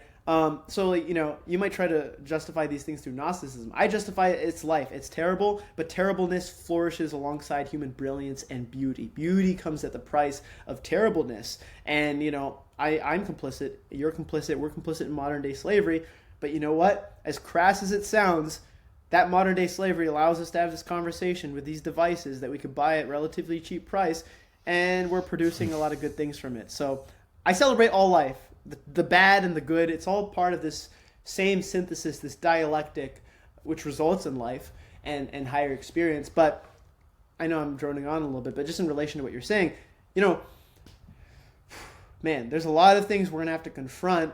I think when it comes to things like like for example, like the AI child porn, or eventually when they can have replicants. I think we as a society can look at that and say, okay, this is not the sort of things that we want to replicate, behavior wise. But then what if we get to the point where you can program a perfect sexual companion and they're kind of pathologized to love you? Is that also not sort of unethical to some point of view? Because now you've reduced something that's capable of agency, but you've tweaked it just a little bit so that it doesn't have agency. The point I'm getting at is, it's fucking crazy, but it's also exciting. As terrible as it may be, if you can avoid living in the simulation, imagine how great and colorful reality is going to be. So guys, stop gooning now.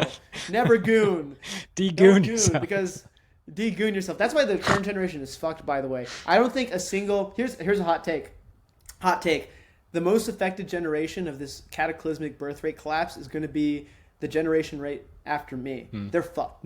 Barely any. The only one of them that are going to survive are either the ones that were born in poverty and didn't have access to technology, or the kids of tech elites, because the kids of tech elites, I think we talked about this, the tech elites don't let them access these same devices because they know everything that's going on neuropsychologically. You know, it's something Uber Boyo touched up on briefly in our last podcast as well. But the current generation, like my brother and sister, I'm very worried about them. I don't know that they're going to be able to make it to the singularity without falling into the simulation, because that's all they do. They were born with this stuff. So that's something I'm going to do, is keep my kids away from it. You should absolutely teach them how to use technology, but there's a right and wrong way to use it, to utilize it. Most of these kids and these parents, they give it to them because it's a way that, terrible stuff. And, my hot take is that the generation after me, a little bit after me, they're all fucked. They have no chance, pretty much, widely. And that's terrible to say, but I just don't see how they can make it. And I'm talking about the ones who are born with this technology. I don't see how they can, because it's already hard for me.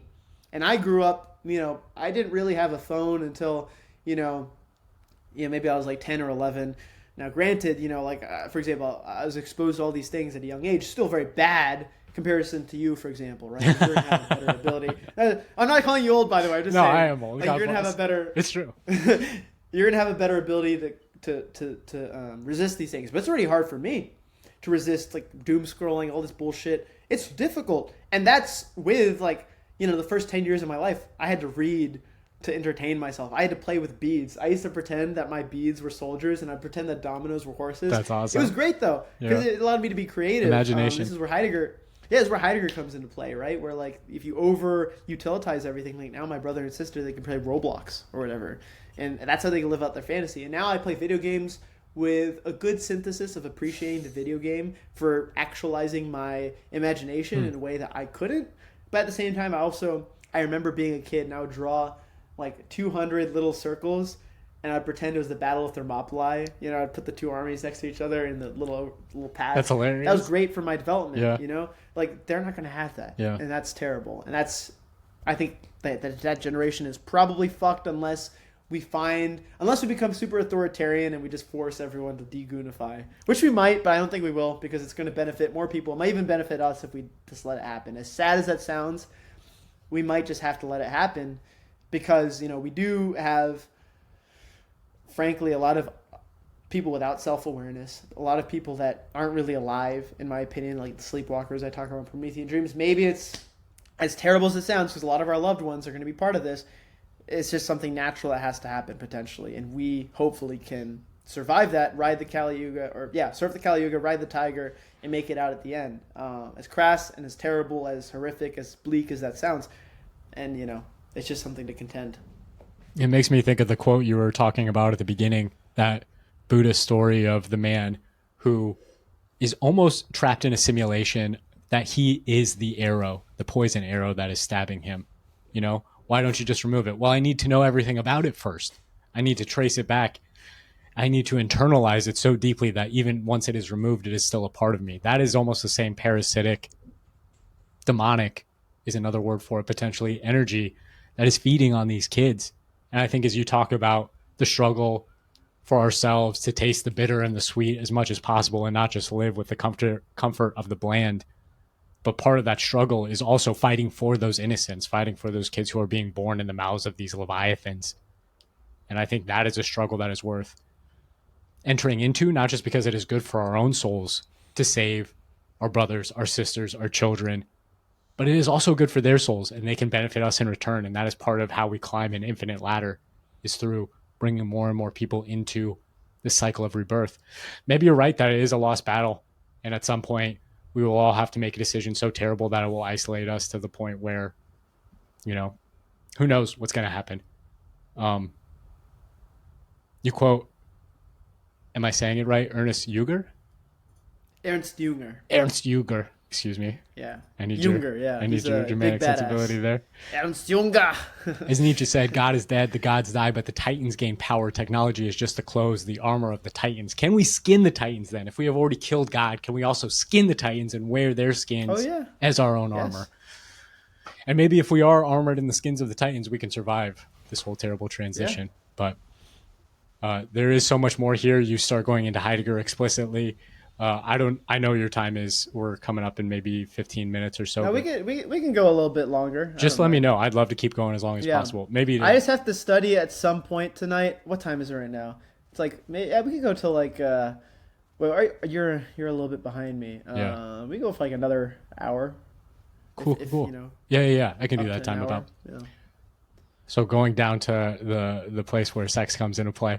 Sex is a beautiful, intimate act of, or actually, let's go back up to Heidegger. I wanted to get into that. The titanic impulse of men, aptly characterized in Martin Heidegger's essay on the question concerning technology, is the domination of the material guided by a reductionist outlook on being as something to be dominated and mastered by manipulation of the evident physical world. Unwittingly, such attempts at mastery in fact indenture man to the will of the essence, in German, Wesen, of technology. Wesen, I think it's, you might be right. Wesen of technology. I think, yeah. The tool with which man believes he is independently appropriating as a means to an end. You were talking about the sex slave there, and also before, like being predetermined to feel like you are not determined. I just wonder, from that replicants, from that clones, from that sex robot's perspective, do they feel their love is sincere, even if they know it was programmed into them? Well, do they know or do they not know? That's another thing. Because, for example, let's say one thing I thought about, in regards to mental health, I think that a lot of the ways that we treat mental health today is bad because you sort of give someone a cope and an excuse for their behaviors. And also you see it as a bad thing. I think mental health, like mental illness, is actually a good thing because I think it's a catalyst for creation. And, when I was younger, you saw a lot of kids that want to say, oh, I'm depressed or whatever, blah, blah. Whether they are or they aren't is not what I'm getting at here. But, take something. Do you mind pulling the essay up really quick? Because there's one specific word I was thinking of from my thing. It's lost me briefly. Oh, wait, yeah. So we're talking about, sorry, it wasn't the essay, but it still helped me remember, so it worked. God bless. It was about the sex robots and, does the sex robot know it's programmed or not? It's kind of like knowing about mental illness. For example, if you have schizophrenia, right? I joke about being schizo, but obviously I don't actually have schizophrenia. It's a very terrible thing. I've watched, you guys should watch these simulations. They have little simulations on like YouTube to show you what it's like to have schizophrenia. Wow. And it's absolutely horrifying. But, if you know that it's not real, it doesn't matter that it appears real because you can sort of pathologize and be like, okay, this is not real. Now, granted, some people need medication to come to that realization. But I think it would be something like mental illness, like where, like how, or take, for example, actually, this is probably more interesting and more tragic. People that have the tendency to be a pedophile but act against it, right? And in a lot of ways, I would consider them better people than me because I don't have that impulse. But if they have that impulse to want to harm kids that way and they choose not to, doesn't that make them a better person than me? Because that means that they're actively resisting an evil impulse, right? And if they're born that way or whatever, that to me is almost stronger will than me because I don't have to work to not do that sort of evil. And the same thing can be applied with a sex robot who's programmed to love somebody but knows that they don't really love them. They can't, what are they going to do? Right now, it's a little bit less extreme than the pedophile example because that's an example that's really going to harm people.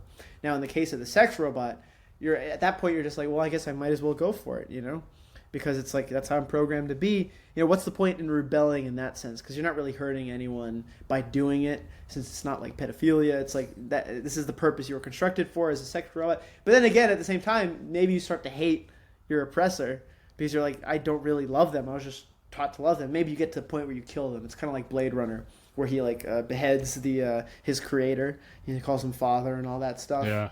Maybe you end up in that sort of Promethean rebellion type situation. But I guess that's my answer to that, is that it's kind of like a mental illness that you know about and you still suffer the consequences of it. Does that seem right to you? Yeah, I very much agree with what you were saying about mental illness. I mean, one of the things in relation to Greek mythology that I always think about with mental illness is that in some cases, they didn't just incorporate the mentally ill into their society, people that we would consider today mentally ill, but they actually based their religious prophecy off of the mentally ill, right? Like the oracles went into drug-induced mental states of frenzy, mania. That's literally where we get the term, I think, is the mantic, the prophetic.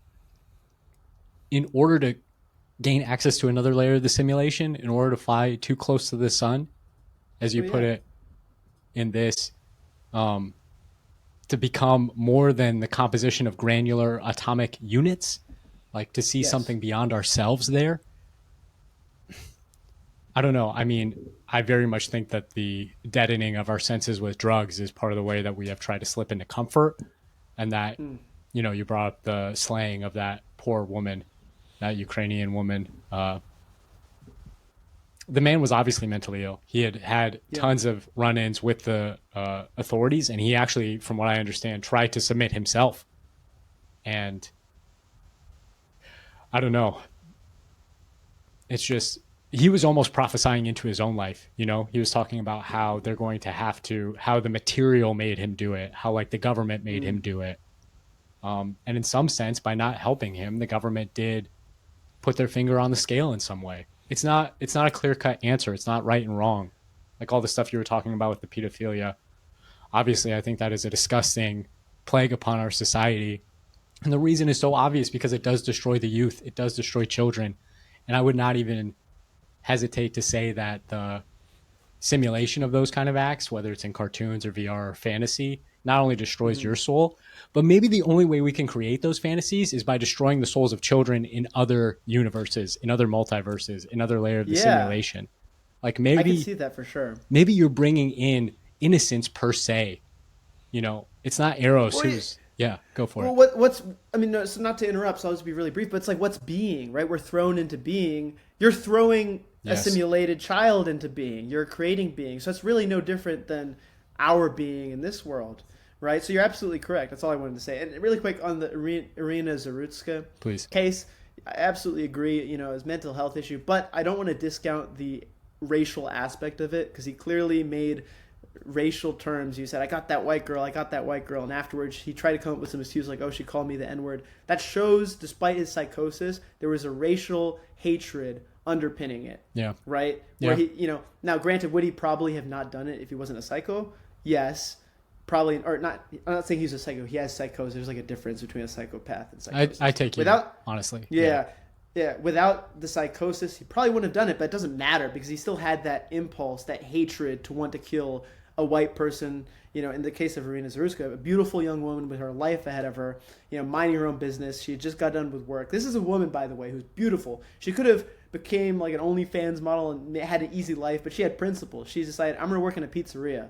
I'm going to do a bullshit low-wage job because I value my soul, you know, which is a very admirable thing because she was a beautiful woman. She probably could have been some sugar baby to some rich fat guy, but she had a boyfriend. It's a normal guy. Yeah. So I guess what I'm saying is this is a beautiful soul that was crushed. And, you know, I just don't want to discount that there, you know, yes, the mental health thing was the reason it happened, but also the reason she was targeted was because I'm sure this guy was racist towards white people inherent, like inside. I just want to point that out there. That I think that's also something that we can't, you know, people want to just chalk this up to mental health, but you know, they don't do that when Dylan Roof goes into a church and kills 20 black people. They don't say, oh, it's just mental health. They talk about the racial hatred. Yeah. It could be a combination of both, but you know, I just want to point out, it needs to be, like, you can't just say racism is against black people or whatever. Like in this case, I think this was a very clear hate crime, Amen. that took place. I think that's totally correct. And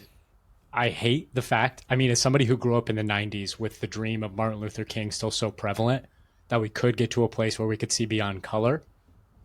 I think all of American society, and maybe the right even more generally, is waking up to the fact that we can't, that we are trapped behind our eyeballs, and the differences in skin color are not something that we can ignore.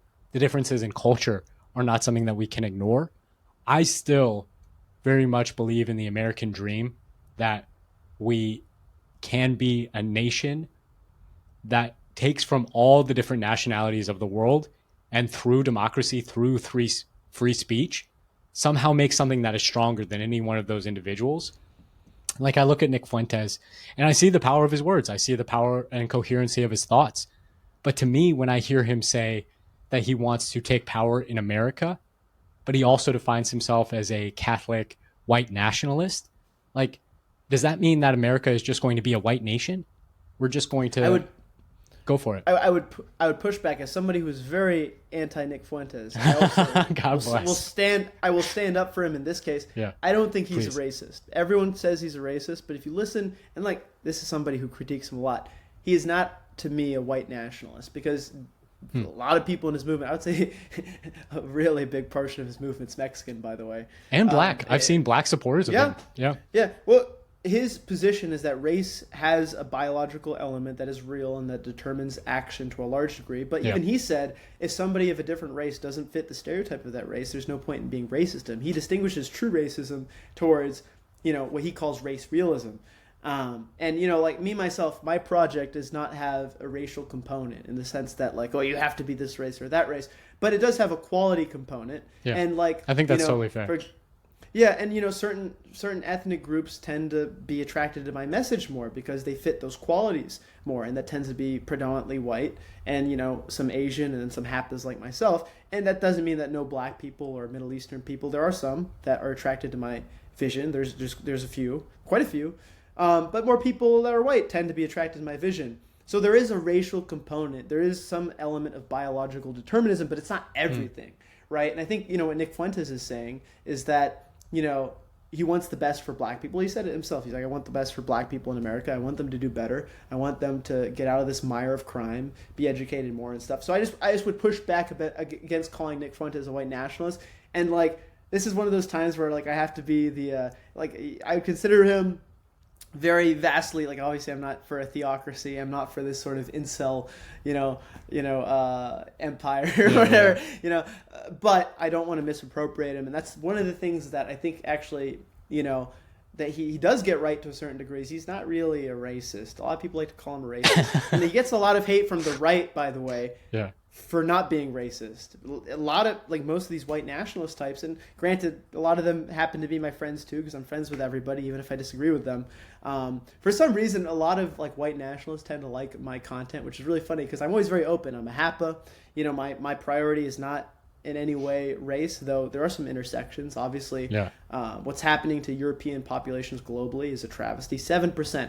That's unacceptable. And it's because of these low birth rates. So I would like to see Europeans thrive as a half European person myself. So it intersects sometimes, but I'm not a racialist like they are. And I don't think Nick Fuentes is a racialist either. But yeah, I don't like him overall. But like I said, with this whole Charlie Kirk thing, I've been discussing potentially starting student organizations to help with security at these events. Amen. If Nick Fuentes came to one of these events and my organization was existent, we'd protect him too. I'd also protect Cenk Uygur. He's a leftist guy, but he's very cordial with people on the right. So I would offer my protection to him as well. But I don't agree with Cenk Uygur. I don't agree with Nick Fuentes. I just wanted to clarify that just because... You want the debate, though. You want the exchange of ideas, because that's a battlefield where we can still bring war, Yeah, I don't believe in democracy. I believe in imperium, but I do believe in free speech. And I think you could have free speech in Imperium. I just believe in. I just think democracy is tyranny of the masses. I think it turns into autocracy. I think it is essentially autocracy because the masses are uneducated and don't know what the hell they're talking about. The reason why early American democracy was so successful is because most of these people were literate. Most of these people were reading the Federalist and Anti-Federalist papers. They were reading Thomas Paine's treatises. They were reading all these texts of that time. They all read the Bible, right? The Puritan tradition was that you had to read the Bible. That was the whole point of the Protestant Reformation. Most of these people couldn't read, so they were getting Latin Mass. They didn't know what the hell religion was about. So, of course, Protestant Reformation, let's read the book. Let's go back to the book. These were smart people.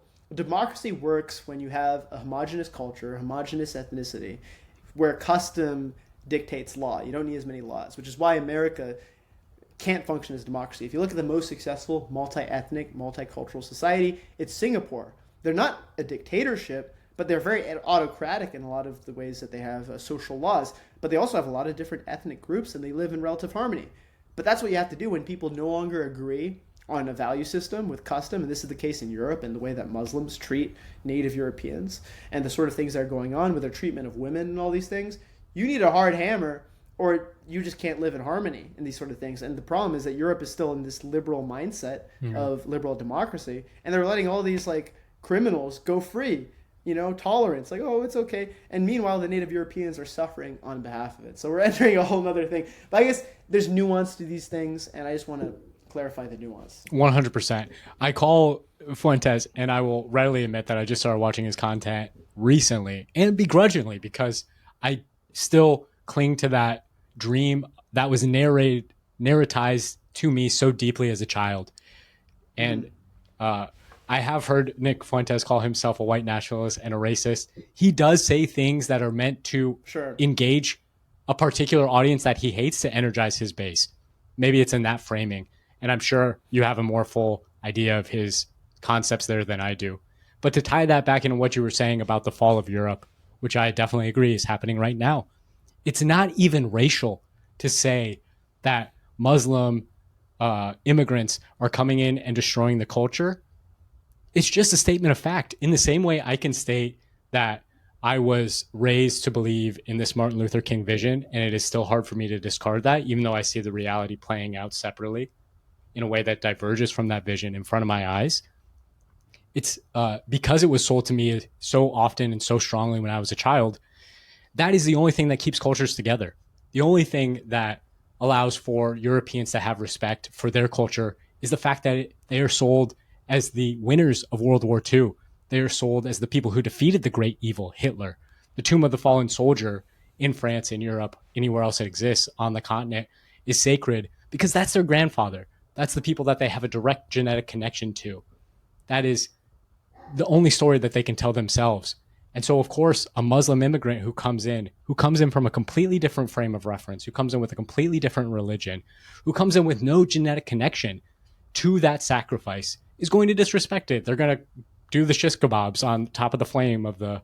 Yeah, terrible. It's crazy, but it is not in any way, shape, or form ununderstandable unless you buy into this idea that we have to sacrifice ourselves to bring them in. Like, that's not sustainable. And, just to throw out, of course, I got the Filipino flag up there. I got the Japanese flags.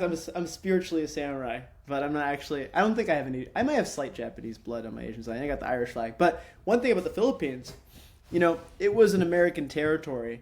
These were people who, the national army in the Philippines was mobilized in World War I. They didn't really see any action, but they were mobilized in preparation to potentially fight on behalf of Americans. Obviously, World War II. Filipinos fought alongside Americans in a large part. There's an unattributed quote to General MacArthur where he says, "Give me 10,000 Filipinos and I'll conquer the world." But, this is a country that has fought in, or has served in two of the world wars with America, has fought to a large degree in one of them, bled alongside, white Americans in the Philippines, despite being different ethnically. This is a country that contributed forces to the Korean War. In fact, there's a big battle between 500 Filipinos and I believe 10,000 Chinese, and they try to storm this Philippine position, and 900 Filipinos killed 900 Chinese, and they lost like 12 of their own men, and they stopped their attack. And they also helped in the Vietnam War. But this is a country that has some connection to the American empire and has sacrificed and bled for it in the past. So you see a lot of times these Filipinos, they come to America, they don't cause problems, they don't cause crimes, they don't contend with the local culture. And obviously even under the Spanish, they have a lot of European influence, right? Catholicism, all these things. But, you know, the ethnic element is very important, right? But again, you know, you mentioned like, you know, MLK is the content of your character. Okay, well, what if the content of character of somebody who's not white is bad, right? But the problem is that his vision went from content of your character to, oh, if you're not white, you can do no wrong. Yeah. When clearly that's not the case. And you know, I bring up the Filipinos.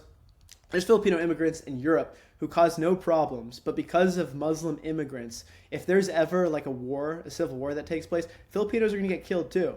And they did nothing wrong, but it's because these Muslim immigrants that come in there and cause, you know, rape and murder and all these terrible crimes that the Filipinos and Asians and people that, you know, especially East Asians, right? And that's Oriental Asians, so not including India and the Middle East, they don't cause any problems for the most part when they go to other countries. I mean, their crime rate's lower than white people, but they're going to also bear the brunt of this because we don't accept that racial politics play a role. It does not have to be the total role. We don't, you know, we can have a society that is multi-ethnic. Now, granted, European countries absolutely should have a European majority. You could make the case in America that America should have also a sizable European majority, given that that's part of the history of America. I would argue that. It doesn't have to be totally white, but clearly when we get to this thing where we pretend race has no impact over behavior, over culture, over all these things, that's when we get to the problem where we just discount, if you're non-white, you can do no wrong. You can't be racist against white people. That's what leads to killings of Austin Metcalf by Carmelo Anthony. That's what leads to the killing of Irina Zarutska. And then it's what leads to retaliation, you know, where you have people like Dylan Roof, you know, shooting up a black church, or you have the things like Christchurch. These are all also part of these are all part of a bigger thing that happens. And you ask yourself, well, would Christchurch have happened if earlier in history in New Zealand they decided, okay, these Muslim immigrants clearly are not, you know, and of course what happened in Christchurch, like you said, is a terrible thing, innocent people getting killed. But this happened as a result of policies that were not in compliance with the native country. Because look, once somebody has settled in the country for a long time, they're native, okay? I hate this whole thing where like, oh, you know, Europeans can never be indigenous. Like, no, America was largely, you know, it was not inhabited with cosmopolitan cities and all these different institutions. It was a large collection of tribes. And look, what happened to Native Americans? They were a noble people. I love Native Americans, by the way. God bless. You know, like their history. But, like, it was not a cohesive polity. No. And they came across the Bering Strait. They weren't native to North America. Right, exactly. Nobody's really indigenous, you know, maybe to like Kenya or maybe to like, you know, wherever the Neanderthals came from in Asia and Europe or wherever the Denisovans came from in Southeast Asia, I think. But like no one's really indigenous. The Maori are not indigenous to New Zealand. No. Right? The Maori came from the Philippines originally. The Austronesian people. They were conquerors, right? They conquered the native population. Yeah, which were either they were either Denisovan or they were Homo erectus, similar to the Aboriginals. It's weird. Somehow the Indonesians have people that appear black but are actually Denisovans. Then the Aboriginals actually come from Africa, which is interesting. Whereas the Denisovans in like Indonesia and the Philippines before the Austronesians came in, they're not black like Homo erectus. They're their completely own thing, which is really interesting. But the point is, what I'm trying to get at here is things like even like, you know, like white nationalist things, you know, which I disagree with. I understand them because it comes at the behest of decades of these policies which have been in opposition to their interests. And radical people are created when you're no longer allowed to be moderate. And this is what happened with Charlie Kirk, right? No one's going to be a radical right-wing, or no one's going to be a moderate right-wing person anymore, because this is what happens if you're moderate. You get shot. So why be a moderate if you're going to get shot anyway for being a moderate? If it goes back to Bataille, death is the ultimate luxury of life. That's the worst punishment you can get. Yeah. If you're getting the ultimate luxury for being a moderate, why not be a radical? So you mean, look, there's a lot of tragedies, blah, blah, blah, but this is going to happen inevitably if at an earlier point these issues are not addressed. So in the case of Europe, this is a country that or a continent that is European. The fundamental character of this continent is European. So if one day they're sick and tired of their continent being invaded and they respond violently, it's going to be terrible. A lot of people are going to suffer, but it's because it was not addressed earlier on. So this is kind of off topic from our original conversation, but it's something that's worth noting. Because like I said, I'm all for becoming. Yeah. My race that I'm intending to create is not white, Asian, or whatever. It is a new, entirely new race, the Overman race that Nietzsche posits with the Übermensch. It's totally different. It's beyond. It's greater. But you also have to admit biological realities in the present and how that impact us in the present. Until the technological singularity happens, we have issues that need to be solved right now before we reach that point. So that's why it's prescient. That is a struggle. And we can go back to the article directly. But I think this all ties into it and what you're talking about, because it is what we are having to go through in our becoming right now. My concern with the idea of radicalization is that it doesn't seem natural.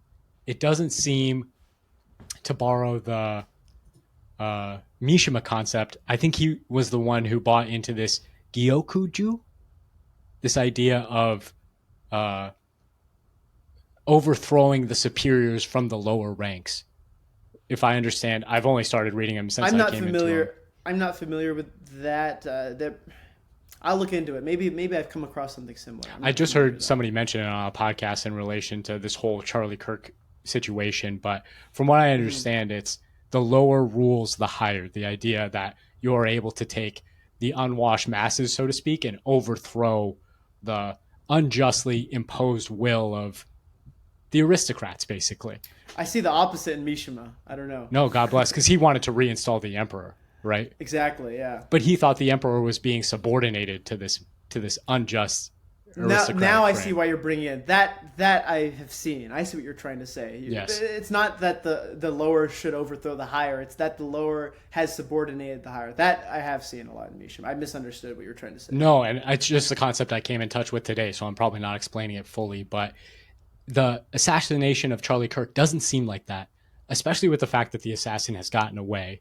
Maybe they'll find him. I heard that they found paraphernalia related to the crime that talked about anti-fascists and the anti-trans rhetoric that Charlie was associated with. But that just feels like more of a psyop to me. It feels like they want us radicalized in the same way that they wanted the Occupy Wall Street movement to radicalize into the racial-based movement of the 2010s. Who is they? The people in control, the people who have political power right now, the people who are ruling not just our global corporate system, but our global militaries. Like, that's what I worry about. Is it's not a natural movement. It's being used to distract us. And yeah, well, what do you think? You might not like my answer here. I love being contradicted. Well, it's not a contradiction. It's just a difference of opinion on this. Yeah. The Charlie Kirk situation, as terrible as it was, it's going to allow people like me with more, let's say, radical ideas. Life affirming, though. Your ideas are for life. I guess so. Yeah. No, they are. For reality. But, and they're not, but my ideas are very much, they're not utilitarian, right? They're anti-egalitarian. Yeah. They're very anti-materialist in the sense. They're also anti-spiritualist in the sense they're affirming of a spirituality that comes from us rather than the transcendent. Amen. But what I'm getting at here is the killing of Charlie Kirk. It's not going to help the people with the most power, in my opinion. The people with the most power are the economic elite. This sort of thing is going to clamp down on them. It's going to give more state power to people like Trump, who are actually now in opposition to the economic elite, or people like Peter Thiel, who have thrown his hat with Donald Trump rather than the previously existent economic elite, and things like Palantir and the surveillance technologies that are coming from it. A lot of people are really scared of that. But now you ask yourself, well, what if I can get that person on my side? What if I can get the ear of that person? Because largely, Thiel is influenced by the works of Nick Land, Curtis Yarvin. These are guys that are very adjacent to me. Now, of course, I've had my criticisms of Nick Land's philosophy, but it's very similar. I'd love to talk to him one day. Same. But yeah, he's fascinating. Oh yeah, I still got to read a lot of his stuff, but reading Bataille has sort of helped me introduce to his ideas because a lot of it's influenced by Bataille. But the killing of Charlie Kirk, as horrible as it is, it gives an opportunity for people, especially on my aisle. Now it also helps the Nick Fuenteses, but it helps me too, right? It helps people with more radical ideas that want to get to the forefront. Now that we said, look, there's no point in being a moderate. You get killed if you're a moderate. So that opens up people to why not become a radical? Like, what do I have to lose? Yeah. I hear you. And so especially you're talking about I think you were making a similar allusion between this and maybe like a lot of the violence that's caused through ethnic strife and stuff like that. But I don't think that these big, if you know, usually the psyops benefit the economic globalist elite. If this is a psyop that is not done by the economic globalist elite and it benefits me, then it's a psyop that I'm going to take advantage of. As brutal and as crass and as ruthless as that sounds, I guess that's sort of life affirming as well. Reality is reality. Now you can assert yourself within that reality, but you have to play certain rules of the game before you can create your own rules. And this is something that, as terrible as it was, is going to benefit people like me and people on my side of the aisle. For whether that's a good or a bad thing, it is, because this was an attack against a moderate right-wing person. And what that means is it's just going to shift the Overton window more towards the right. Now, granted, like I said, I'm kind of beyond left and right in the sense that I'm honestly redefining what the right means. Because a lot of people think the right is traditionalism and all that stuff. To me, the right is inequality, and it's beauty, and it's anti-egalitarian, it's anti-utilitarian. That's, to me, what the right is. And if you take that definition, then I say let's move towards that direction. But I'm not a traditionalist, right? I'm not I love... My favorite artist is Lana Del Rey, a woman. Crazy, right? A promiscuous woman at that. But she settled down. She settled down now. She did. But the point is, generally, if you're on the right, you'd be like, oh, I'm a promiscuous woman. Actually, I think most people don't deserve to be promiscuous. Only the great people deserve to be promiscuous. That's how it was in the past, Lana Del Rey gets to be promiscuous. But little fucking, Betty Sue, in college, going to frat parties, getting blackout drunk, having lots of sex. She doesn't deserve it. What have you done? Lana Del Rey deserves it. The great Margarita Sarfatis of the world deserve it. All these, you have to, even as a guy. Well, as a guy, nature dictates how much sex you have based on your quality, so it's a little different. But everybody needs to self-police. You only get to taste the richness of life if you suffer first and you earn it and you contribute to the beauty of the world. I'm memeing a little bit right now, but... It's all accurate, though. That's the thing, is the memes are becoming the reality. One of the problems I do have with the Thiel-Trump crossover is the Epstein stuff. That seems to me where, I don't know. Before I spew, what's your take on that? What do you think? Yeah, so the question is are the Epstein files being held back because of Israel or because of Trump? And if they're being held back because of Israel, then it's a bad thing, because then that means that we have essentially a foreign government occupying our political process. I mean, you see this with AIPAC, 92 out of 100 senators funded by AIPAC, at least 90% of Congress. There was a bill to reduce funding to Iron Dome by $500 million, and only 6 people voted for it. Marjorie Taylor Greene put it forth, a Republican, a very big MAGA supporter. I think Thomas Massey, who's a cucked libertarian, but he has certain good principles. But he's a cucked libertarian. Fuck that guy. Yeah. Groypers love him for some reason. Nick Fuentes guys love him just because he's anti-Israel. But outside of that, he's just a cucked libertarian. Anyway, and then 2 other Republicans and 2 Democrats. One of them was Ilhan Omar, who I absolutely despise. But of course she just voted for it because she hates Israel. See, I don't hate Israel, by the way. I don't want America to be occupied by a foreign government. That's why controlled. I'm against. Strings pulled. Yeah. Yeah. Now, granted, do I feel bad for the Palestinians? Do I, of course, I don't want to see them starve and get killed brutally, whatever. There's nothing beautiful in that. This is not really a war, right? When people call it genocide or ethnic cleansing, I don't really know what the definition of those things are, but colloquially, you could very much call it a genocide colloquially. And especially if you compare it to Ukraine, people are angry at Putin for targeting civilians. 6 times as many civilians have died in Gaza than Ukraine. How can you call Putin this evil dictator and Netanyahu is doing much more brutal things? So, and look, there's a lot of my friends of mine are big supporters of Israel. Giorgiani's a big supporter of Israel, largely because I think, it's the closest he'll get to be able to getting the Islamic Republic overthrown and then having a democratic form. So I understand his support. I have other friends that support for the regions. I'm personally not a big fan. I haven't been a big fan since I was 11, and I was watching certain edits on the internet and got exposed too early.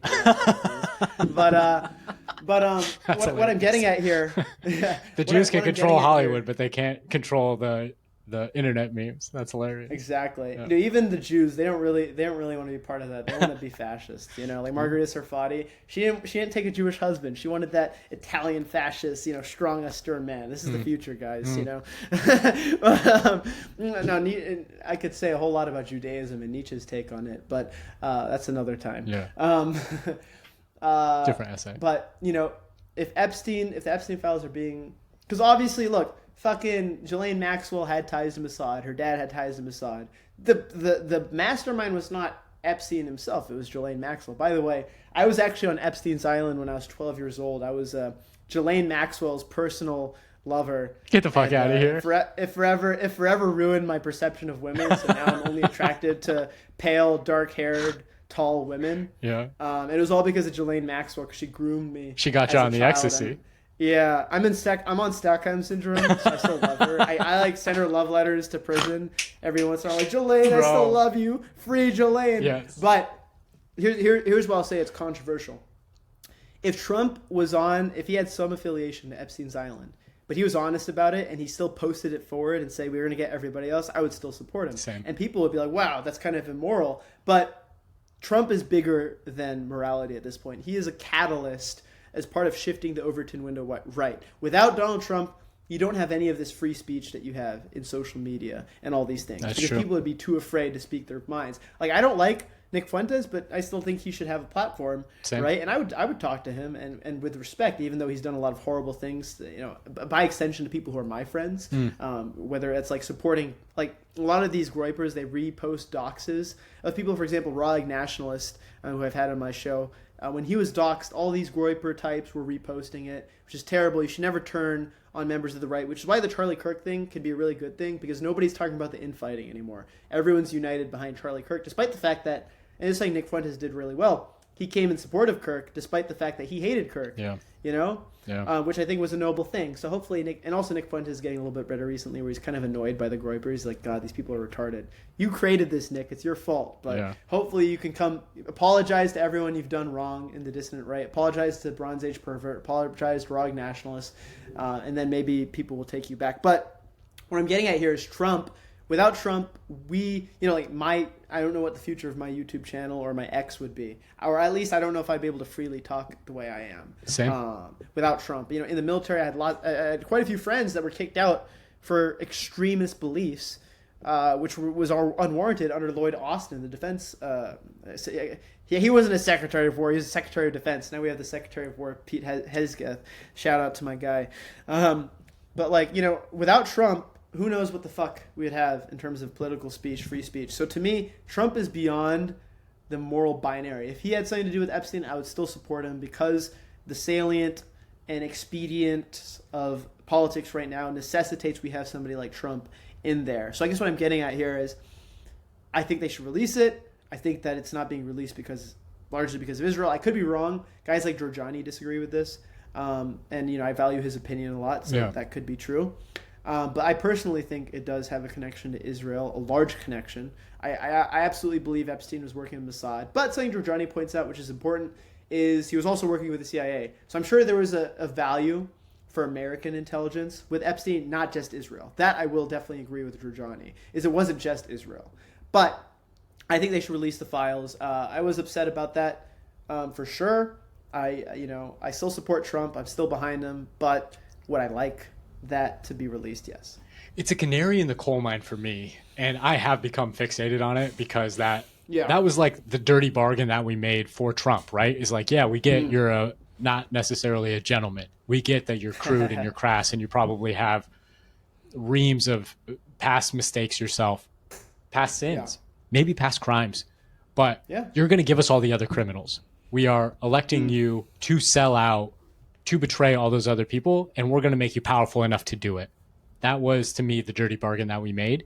And if he's breaking that bargain now, I mean, I don't know, we could go down a whole, talk about schizo rabbit hole, but I think, did you hear on the Joe Rogan podcast, Mark Andreessen, that tech founder guy, said that the White House staff told him that they had classified whole areas of physics, whole branches of physics?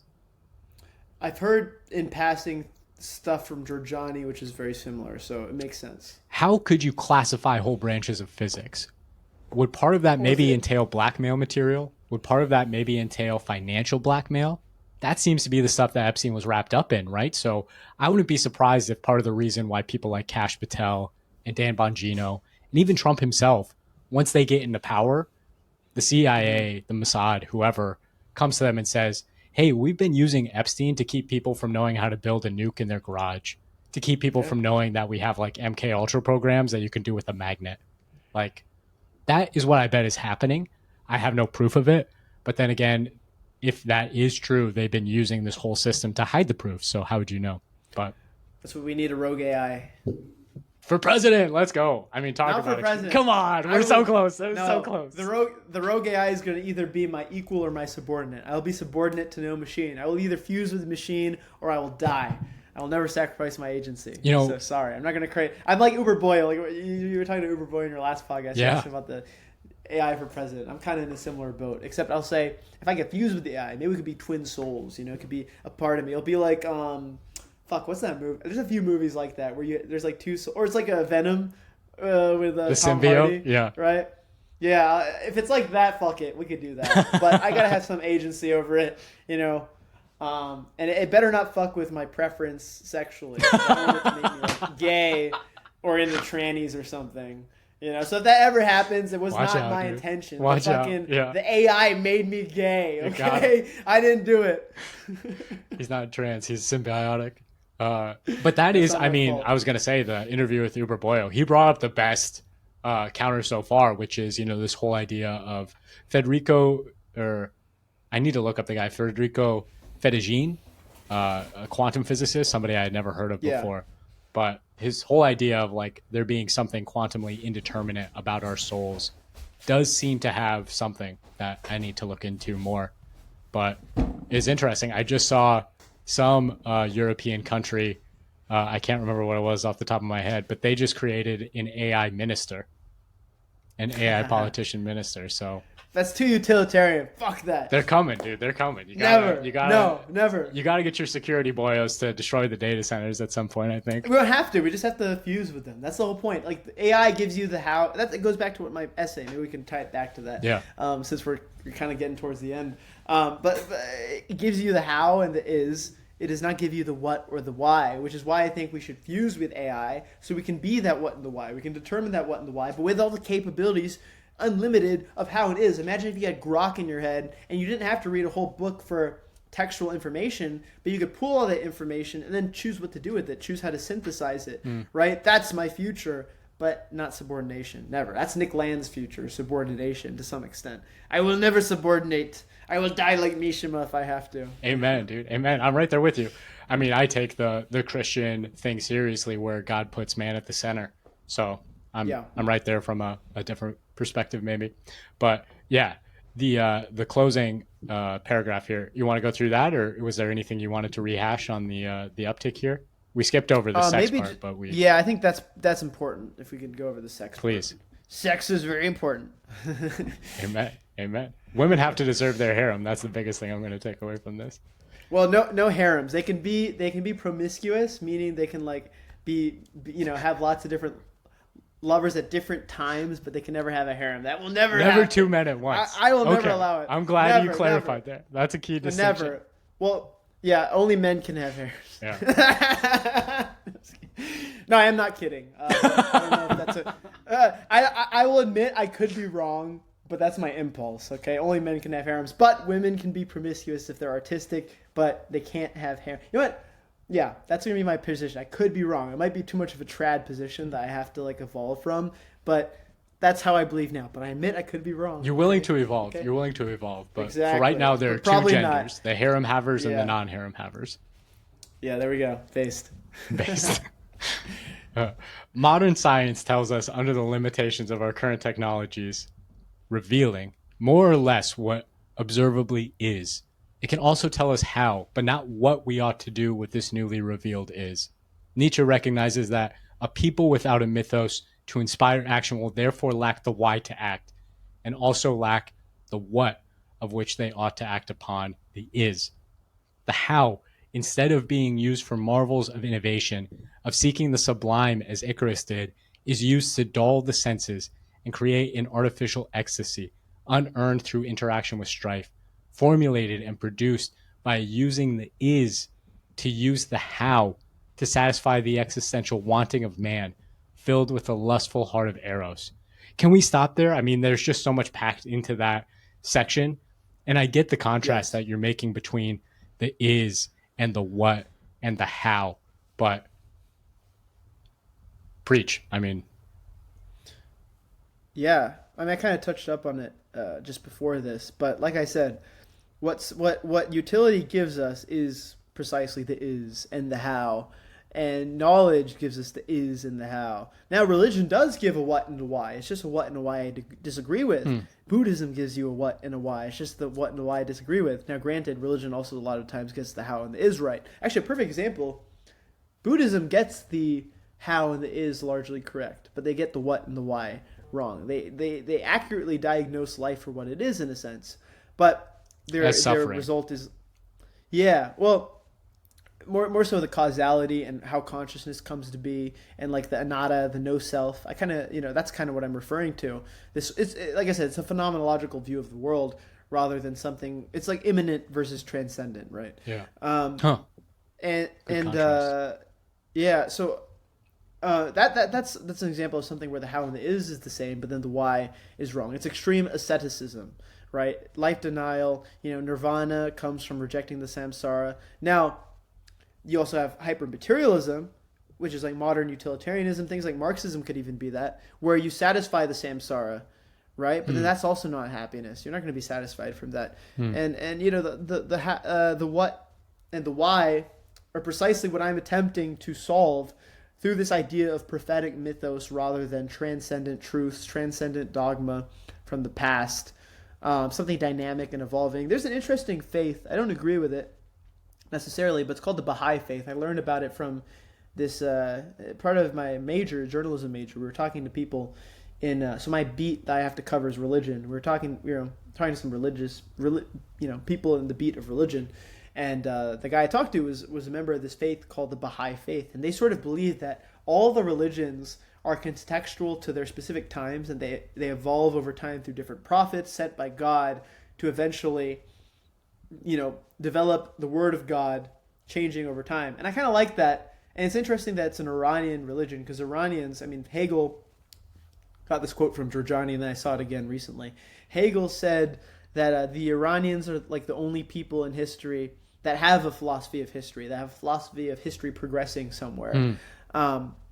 And it's really interesting because the Baha'i faith is almost that. It believes that life's a culmination. Each of these religions are clarifying God's message. Now, I don't agree with that, but I do like the idea of truth evolving, truth not being something static. I believe in the Heraclitean strife, the Heraclitean fire.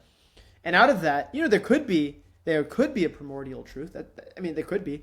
But even if there was a primordial truth, our understanding of that truth would also evolve, and we can't ever be satisfied with the truth that we observed in the past, because it could be a building block, but it's not necessarily, the end state, if that makes sense. So I guess what I'm getting at here, how do we come up with the what and the why?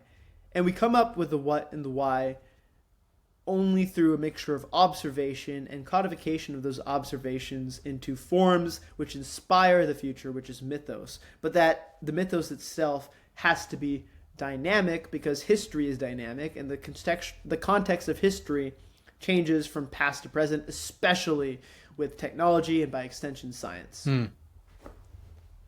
I love something you said in there, how you classified it, that prophetic mythos, that thing that is reaching forward by dragging up the past or by recontextualizing the past. I don't know if that sounds right to your ears, but No, it is. just the sound of that prophetic mythos seems so powerful.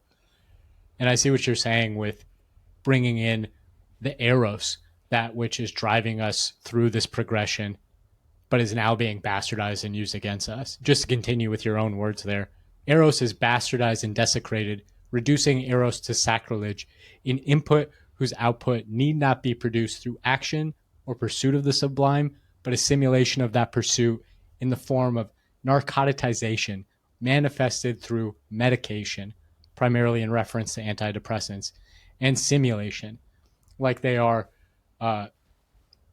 compressing the Eros and projecting it on the wall in front of us and expecting us to fall in love with it the same way. Is that image correct? Precisely. It's like porn to sex, or even modern sex compared to the sex that we'll get to that. I guess I'll hold off on that. But when I talk about seduction in Gabriele D'Annunzio's Il Picare or Il Picciare, I don't know how to say that in Italian. That's the contrast. Is sex about the intercourse, or is it about the coming? Sorry, not to sound. I've been saying great point. No, it's because I've been saying orgasm. I've been using a more flowery language. I shouldn't have said that. You gotta drop the C word. I'm falling into the modern paradigm of bastardization of Eros. That word is disgusting. It's orgasm, release. But but that's kind of what I'm talking about. Is Eros reduced to the orgasm is not really Eros. It's the utilitization of Eros. It's the utilitarian Eros reduced to formulas, right? It's not real. It's artificial. Yeah. But it simulates the most potent stage, which is all people really want. If people could have the orgasm without the chase, they'd probably pick it. At least lesser of us would. And when it comes to that, then the utilitarian end state is going to be you're just going to simulate that rather than all the intricacies that come with it. That's interesting. I love what the French call it, talking about different names. Le Petit Mort, I think it is, the little death. Is it? And it's like, yeah. Yes. What use is the little death if you don't have the big life leading up to it? It's like, it doesn't make any sense. Continuing. Simulations range from that which is generally harmless and perhaps even the impetus to higher action.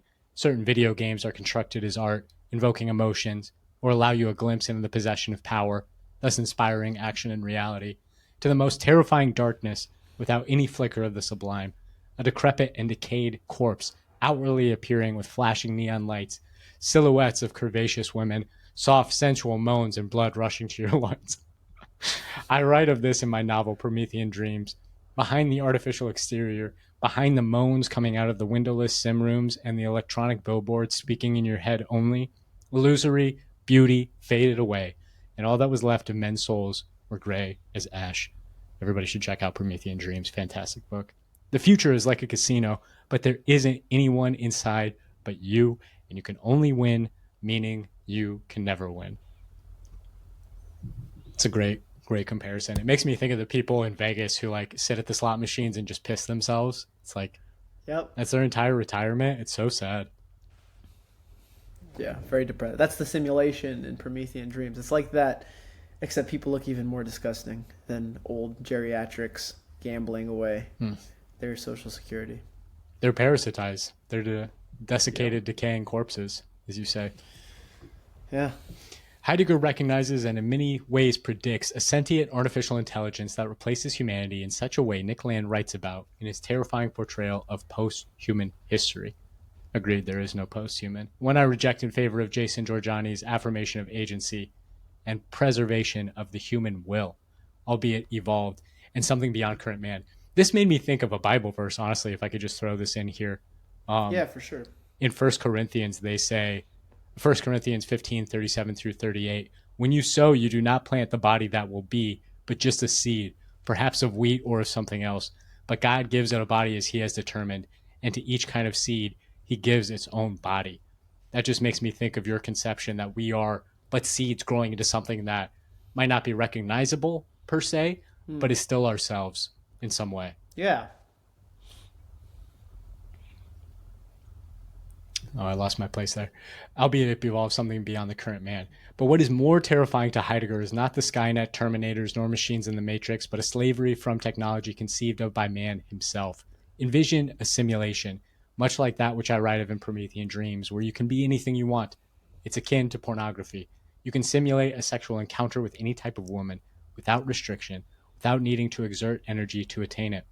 It's even worse with OnlyFans, which allows you to actually interact with the girl next door for a messy fistful of dollars each month. I'm inclined to think there was more honor in being a medieval prostitute or tavern wench than a woman with an OnlyFans. Big words, Yep, Patrick. that's true. Big words. I still feel that way, by the way. I think prostitutes are more noble than OnlyFans models. I respect prostitutes and strippers infinitely more than OnlyFans models because they're actually putting skin in the game, literally. Literally. What would you think about bringing back temple prostitution? Yes, I'm all You're for into it. it? Except you don't get, like, money doesn't get you that. Only great triumphs, like, for example, if we were in a state of war, the great warriors after the battle would get the temple prostitutes, and then, like, people who created great art would get the temple prostitutes. People who did great feats of innovation. It would not be dictated by money. It would not be dictated by decrepitness. And you would have to be beautiful. You have to be a beautiful man. See, my problem with like old men lusting over young women is not that I see a problem with it. It's because they're old and ugly and decrepit. And I think when something ugly gazes upon something beautiful, it degrades the beauty. There's such a funny quote from, oh, this is terrible, by the way, but Richard Spencer, the old leader of the alt-right, he had such a funny message. So there's this Indian guy who was a fan of him. And obviously Richard Spencer doesn't like Indian people. And he was like, the guy's name was like Sanjay or something. He's like, I'm actually insulted that I'm almost insulted that you like me, Sanjay. Wow. It's like when an ugly person looks at the Mona Lisa, does she become more ugly? She become more Indian just because she's looked at by an Indian? Oh, no, so bad. But yeah, no ugly people can have sex with the temple prostitutes. Only other beautiful men. If you're beautiful in your 50s, that's okay. But you can't be ugly. Once you're ugly, you have to kill yourself. Kidding. Or not. Maybe I'm not kidding. I mean, it's an interesting question. What happens if beauty becomes super attainable in the future? What do we do with people who willingly decide to become ugly? So terrible. They won't even exist. I mean, a more pressing example of what you're talking about, I think, is like the Harvey Weinstein scandal. Just imagining gross old troll Harvey Weinstein laying down with those beautiful Hollywood actresses. It doesn't make you lose respect for the Hollywood actress. It's like, it makes them less beautiful. Yeah. There's some real taint going on there. Even if there was a power dynamic, whatever, who cares? But you continue. Sex is a beautiful, intimate act of sharing the essence of oneself completely with another. Sex is not about the fix. Yes, it is rooted in biology as the core component of our existence. But we are not reductionists. Sex has evolved through evolution to encompass much more than the creation of life, which indeed is also beautiful. Sex is a form of Eros, true Eros, which blossoms into art, conquest, and expansion into the cosmos. Sex was the reason bands of young men formed into the choreos to adventure across the steppes, seeking war brides and a taste of higher life. The combination of pain and ecstasy from romance and love led to great literature and art, the forms which seek to birth the aesthetic of the sublime. The aesthetic of the sublime, that's a great turn of phrase for it. The emergence and evolution from nature, which is beauty. Sex is about the chase, the seduction. How long does Andrea pursue Alina in Gabriele D'Annunzio's Il Piacere? Forgive me. I don't even know, dude. It's called The Pleasure in English. The Pleasure. But I think the Italian thing looks better, Yeah. for the essay. There's something magical about seeing it in its own language, too. Oh, yeah. The art of seduction could take weeks, months, years, a lifetime. The seduction, the chase, was as important to sex as the actual penetration. Sex wasn't merely about the release. It's almost like you're penetrating their soul, Yes, precisely. But the slow crescendo to that moment. Modern sex often takes place within a day of meeting because human freedom means acting on your impulse unscrupulously. It means viewing ecstasy as Bestand, standing reserve. What is the reference there? I'm not familiar with that. That's Heidegger. So Bestand, I mentioned it earlier in the essay. It's viewing everything like sort of through a utilitarian lens. So this will lead to that. This can be exploited for that. You look at the thing that Heidegger says is you look at a forest of trees and you don't see the beauty of the forest. You see them as lumber that can be used, for whatever reason to build shit, or whatever. Which is just going to then be used to build more shit, which is never going to lead to any actual satisfaction. And maybe Uncle Ted was right. Kidding. No, he was a Luddite. He was a bitch. Fuck Uncle Ted. I mean, it's tough. We are going to have to deal with that. That's going to be a resurgence too, I bet. We have ripped the sublime out of life because of our overabundance and our embrace of the Titanic. This does not, however, mean the inverse is true. Nietzsche's Apollo and Dionysus are a sort of dialectic similar to Heraclitus' flux, which is driven by the clash of opposites, which perhaps are not really opposites at all. We have the final paragraph here. What do you think? What are your... I mean, I don't know. The act of hearing this as the one who wrote it, as the one who thought this, who has had to spend so much time carving this out of the stone. Like, I don't know. Are you feeling seductive by yourself? Are you being seduced by yourself? Yeah, I do have a little bit of an ego. I like hearing my stuff. No, but the thing is about this was one of the few things that I wrote that was pretty much like I was very happy with how it turned out. Like Promethean Dreams, sometimes I cringe. thinking about it. And there's a few things I cringe about. It's a great book. I get overly prosaic. You should be Thank proud you. of I that. appreciate it.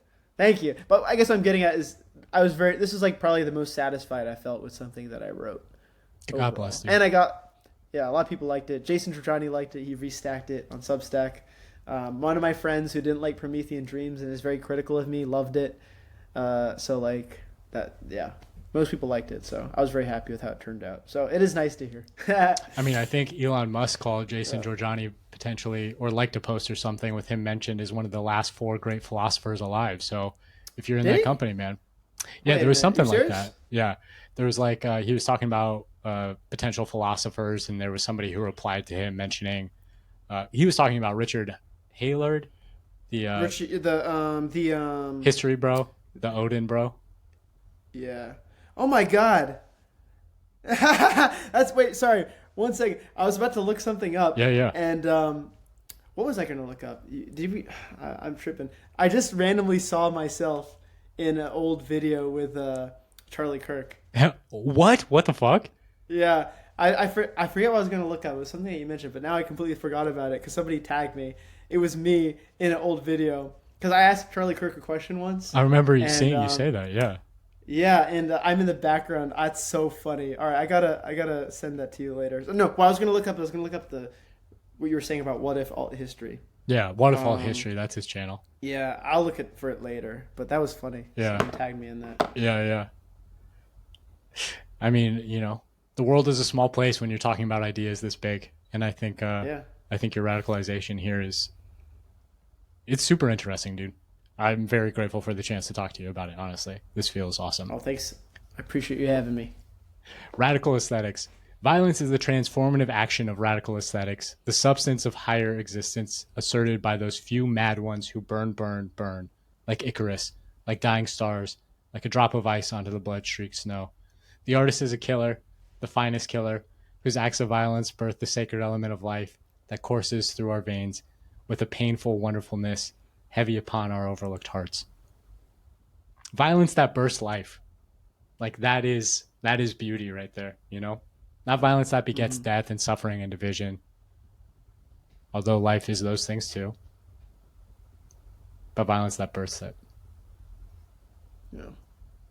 The artist squeezes the gentle flower, its colors bleeding onto a canvas, mixing with the blood of the mad killer, painted maniacally, high off the desire to contribute to the beauty which stabs their chest with relentless envy. The death of the flower, the destruction of its innocent being, creates something stronger and more powerful than death. It creates immortality. It reaches into eternity. What we consider metaphysics or the sacred is a feeling.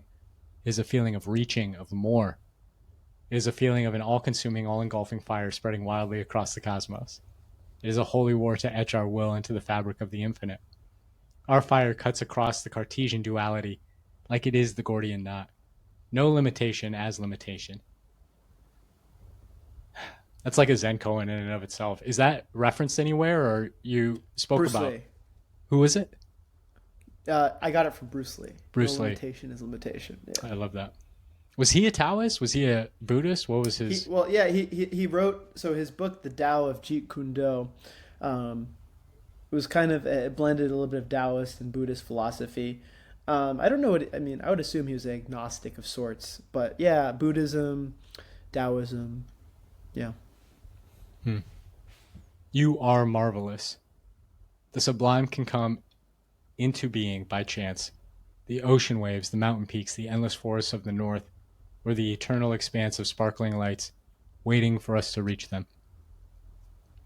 These are born from the chaos. But the intentional will, the product of the artist, is born of Eros. Interesting. It is not chance, but the cosmic gift born from chance. The chance for us to assert a free will and embrace our agency in such a way as to shed our blood across the stars and transform a malleable reality into something more.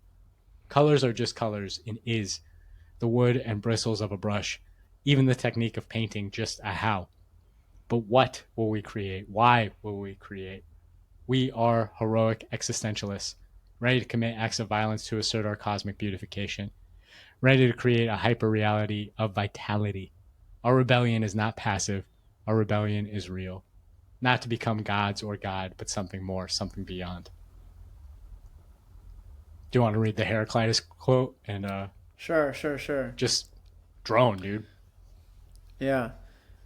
This world, which is the same for all, was not created by any god or man, but it was, and is, and will be an ever-living fire. So, radical aesthetics is my attempt to assert something metaphysical that's not rooted in dogma, not rooted in something like the Brahman, but something that is entirely an emergent property of, chaos through Eros manifested and then intentionally distributed outwardly. And one of the things I want to make is a sort of synthesis of action, which comes from violence as the action, techne as like the tool, and then beauty as sort of the form which you're trying to conceptualize, and then afterwards turn into a physical form, an aesthetic form. Power, which enables you to do these things, and then the synthesis of all of those simultaneously. Those are kind of the main components: technology, violence, beauty, power. And I think there's one more that I'm sort of been including in that. Art. Did I say art yet? No, I don't think so. I mean, art, techne, but I don't know if you distinguish that from technology. I do. So art would be the resultant property. So violence is the action, techne is the tool, art is the product. And then things like beauty is the ideal that you seek to emulate, which is a combination of objectivity. There's certain objective forms which I think inform our views of beauty, but then there's this objectiveness within those. And then power is what enables all of this. It's that's the, it's not necessarily, Eros is the animating force, but then from that animation, power is what allows us to further animate ourselves however we wish and to exert ourselves. So those are like the main components of radical aesthetics. And to me, the meaning of life is, like I say, to beautify the cosmos, beautification of the cosmos. It's to assert our existential will onto everything, and not with any specific. I believe in the freedom of creation, but it is guided, right, by mythos and all these things. It's guided by knowing where we come from. We are our ancestors as well. We have a history. We have a duty to them to carry on their legacy, but we don't have to do it in a specific way. We don't have to do it necessarily how they wanted to. But we are part of a legacy, and we're part of a history. This is sort of Hegelian in the sense. We're part of an evolving history. My dream is Alexander's dream reborn. It's the cosmopolitan vision of a unity of peoples to be able to create something greater, to rebuild Babel eternally into the cosmos is how I frame it. To be Icarus, to construct machines which rival nature, but also in such a way where the technology itself does not rival us in our will, and we don't become subservient to that said essence of technology. As Heidegger points out, we are living in harmony with our will and living in harmony with nature. It's interesting because the Taoists have this sort of principle of Wu Wei, which Heidegger gets a lot of information from. He's informed by that. Now, I do believe living in harmony with nature in a sense by viewing it in a poetic way, but also by not believing that we can overcome it, because we can overcome nature. We can be superior to nature, but in such a way where we're not exploiting it for like a fix. We're not exploiting it for an ends. We see it also as something beautiful in and of itself, and this is why I feel it's necessary to talk about the sublime, which happens naturally out of chaos. As I mentioned, a lot of these beautiful things in nature, and of course Promethean Dreams is filled with imagery of the natural world and the necessity and importance to preserve it. So I mean, we're not trying to become gods, but something more. We're going to be that rope to the overman, and then the overman will be something more, and then into eternity, until maybe there is one creator somewhere deep behind the simulations, and we'll meet him one day and he'll say, "Patrick, you dumb motherfucker, I exist. You are because of me. You came from me, you stupid chud. Go fucking burn down Jericho, my little chud." And then I'll be like, "All right, fuck it." But he's like, he'll be like, but he'll say, "You entertained me. You were very entertaining. You're a plaything of the gods, but you were an entertaining plaything. And for that, you have a seat in my side in Elysium." And I'll be like, "Well, fuck It's not bad. I'll take it. But until then, we rebel. We rebel against the gods until they reveal themselves to us as actually omnipotent. But if they're not omnipotent, maybe we can beat them too. So we'll see. That is a fascinating summary. Never accept less. Always crave for more. Always believe there is more. That is true, Eros, if I've ever heard of a description. Just one last question, maybe in closing, unless you have any final thoughts. Again, feel free to. I think it would be fascinating to hear the thoughts behind all of these concretized objects of beauty. But do you consider speech a technology? How do you classify that within that framework that you laid out there? Yeah, I guess so. Now, would Heidegger consider it a technology? I'm not sure. Because I guess he might, because the body is technology in a sense, you know? Yeah. We need our hands to craft things. So yeah, I would say speech is I'd say yes. The body is technology. That's fascinating. Yeah. Work your technology. Well, That's right. Patrick, warrior philosopher, I've loved every second of this. It's been amazing. But is there anything else you want to say in closing? Any other projects that people should be aware of to keep an eye out for? My name is Patrick Saltykov, so I'm a Russian noble. I forget if I've told you the whole story. No, you haven't. No?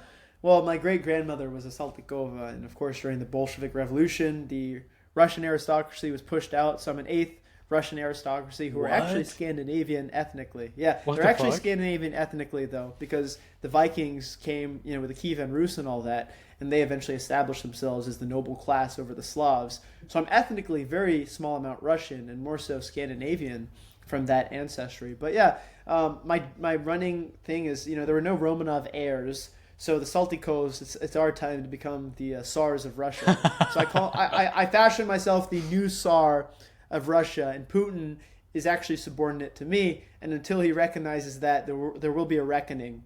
And so he's fighting my war of conquest for my empire right now in Ukraine. Him and Zelensky both need to accept me as their true Tsar, as I am, because Ukraine was part of the Russian Empire. So until they recognize the true emperor, there will be reckoning to take place. That's all I have to say. That explains how you got to the Epstein Island. Now it all makes so much sense in hindsight. Yeah, Jelly Maxwell, she wanted some of that noble, not to be crass, that noble essence, Yeah.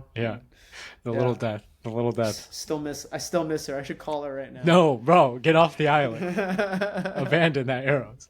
I'm on Hey, most of you motherfuckers out there are on a psychological Epstein's Island. The Epstein's Island of materialism and asceticism. You gotta break out of the cosmic Epstein Island. I may have been there literally, but y'all are still stuck in there on a cosmic level. So educate yourself. Become woke, man.